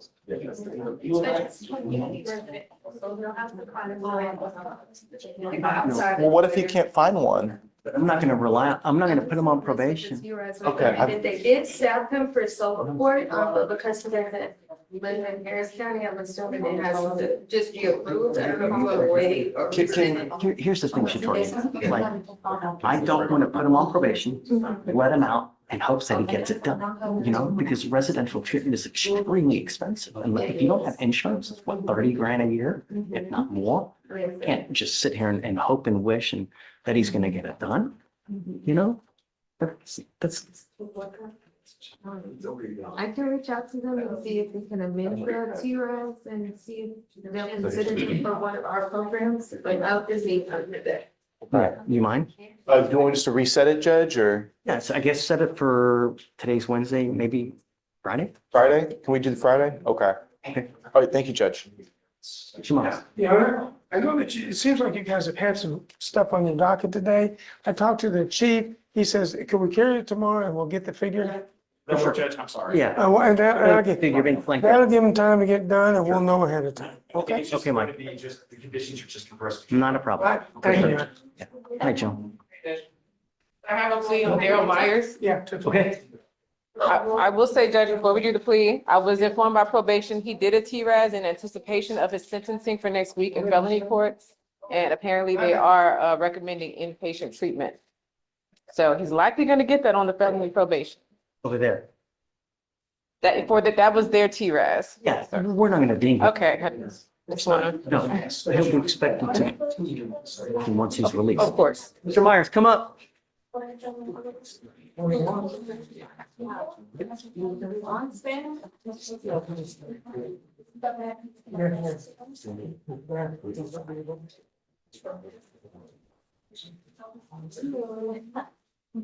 Good morning, sir. Good morning. You're charged, You're charged with driving while intoxicated, second offense. You're facing up to a year in jail and or a $4,000 fine. You're making a very serious decision today, Mr. Myers. You need to understand that you ever get into a car forever and a day, you get pulled over and there's anything funky in your car, whether it's alcohol, dope, you're now going to be looking at a felony charge. Do you understand? A third DWI, you're looking at 2 to 10 in the penitentiary. Do you understand? Yes, sir. Have you been to the pen before? Yes, sir. You could be looking at potentially 15 to life days. You know, if it's a serious enough charge, you know, if you've been to the pen twice, you're habitual. 25 to life, man. Really. When something that's so easy as you taking an Uber, $40, anywhere you want to go, even if you've had a sip of alcohol, a toke off a joint, you get into a car, you're begging for trouble. Do you understand? Sure. The agreement is 1 year in Harris County Jail to be probated for 18 months. You will do a repeat offender education class, 4 victim impact panels, You must also do a TRAS, which is an evaluation to see what other conditions you may need. He's already done a TRAS upstairs. He'll still have to do it. Can we go on that as well? And we'll piggyback so he doesn't have to do it again? Okay, we're gonna use your TRAS upstairs down here, so you don't have to do it all over again. And what we'll do is we will do the same thing because they're requiring you to do SATIF upstairs, okay? Which is probably what they're gonna order you to do. We will run everything at the same time, so it runs together. Just, if you have a problem, address it, man. The last thing you want, did you see what happened yesterday? Did you see what happened upstairs yesterday? Yesterday, there was a guy that's in his 30s that had 2 DWI convictions. He's out in a car. He rams into someone else in the back, kills an officer. Yesterday, he got life. So that's what I'm saying. It's an accident. You don't mean to do it, but if you kill someone, you're looking at a life sentence, man. Take an Uber. It's not hard. It's so easy. One button on your damn phone will get you a car wherever you want to go.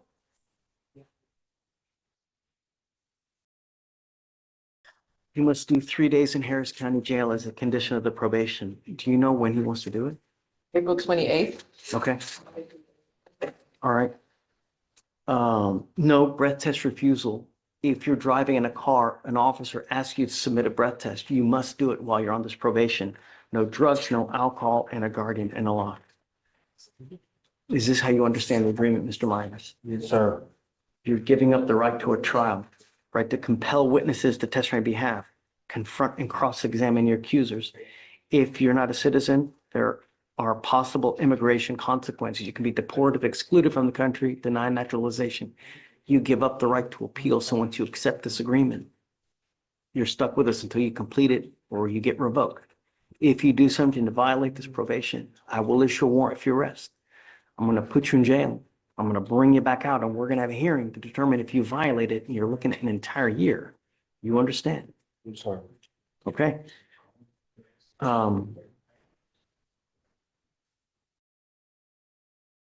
I have to suspend your license. I'm going to suspend it for a year.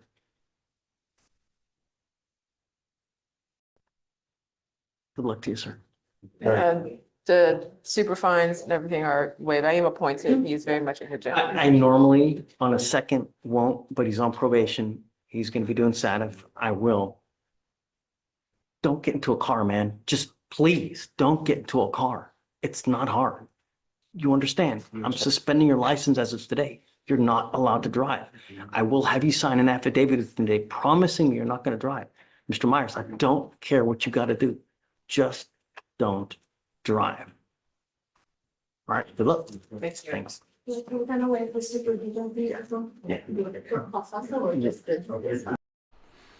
Okie dokie, we're kind of butting up against how long I can go, but B. Davis, I promised you an idea. So if you like learning, consider embracing AI. And now let me explain how, because not a lot of people use it this way. As a matter of fact, I'm the only person that I've found so far that uses it this way. I currently have ChatGPT with its newest models, which are brilliant. The newest models don't hallucinate a lot, hardly at all. They are very well trained. They can go out onto the internet and grab like actual sources and stuff, so you know it's right. I actually have it teaching me quantum physics right now. It's something that interests me. I had it write me out a 30-day lesson plan, and I was very specific about what I wanted and what I wanted to learn. It had me approve the lesson plan, and I go back to it every day, and every day it gives me a new lesson. And you can do it for just about, really, not just about, any subject matter, and it will find what you need, and it will teach it, and you tell it what level you want it to teach you at. I told it that I'm a very intelligent person, but I'm not a scientist by nature, so you need to teach somebody the science who isn't a scientist. So consider looking at that. If you like to learn, it's made a huge difference for me. I've had it teach me a lot of things in this way. The trick is you have to do it all within the same chat thread so it remembers what's going on. So when you go back to it each day, you go back to that same chat thread and say, give me today's lesson, and it'll go to the next place in the lesson plan and it will teach you.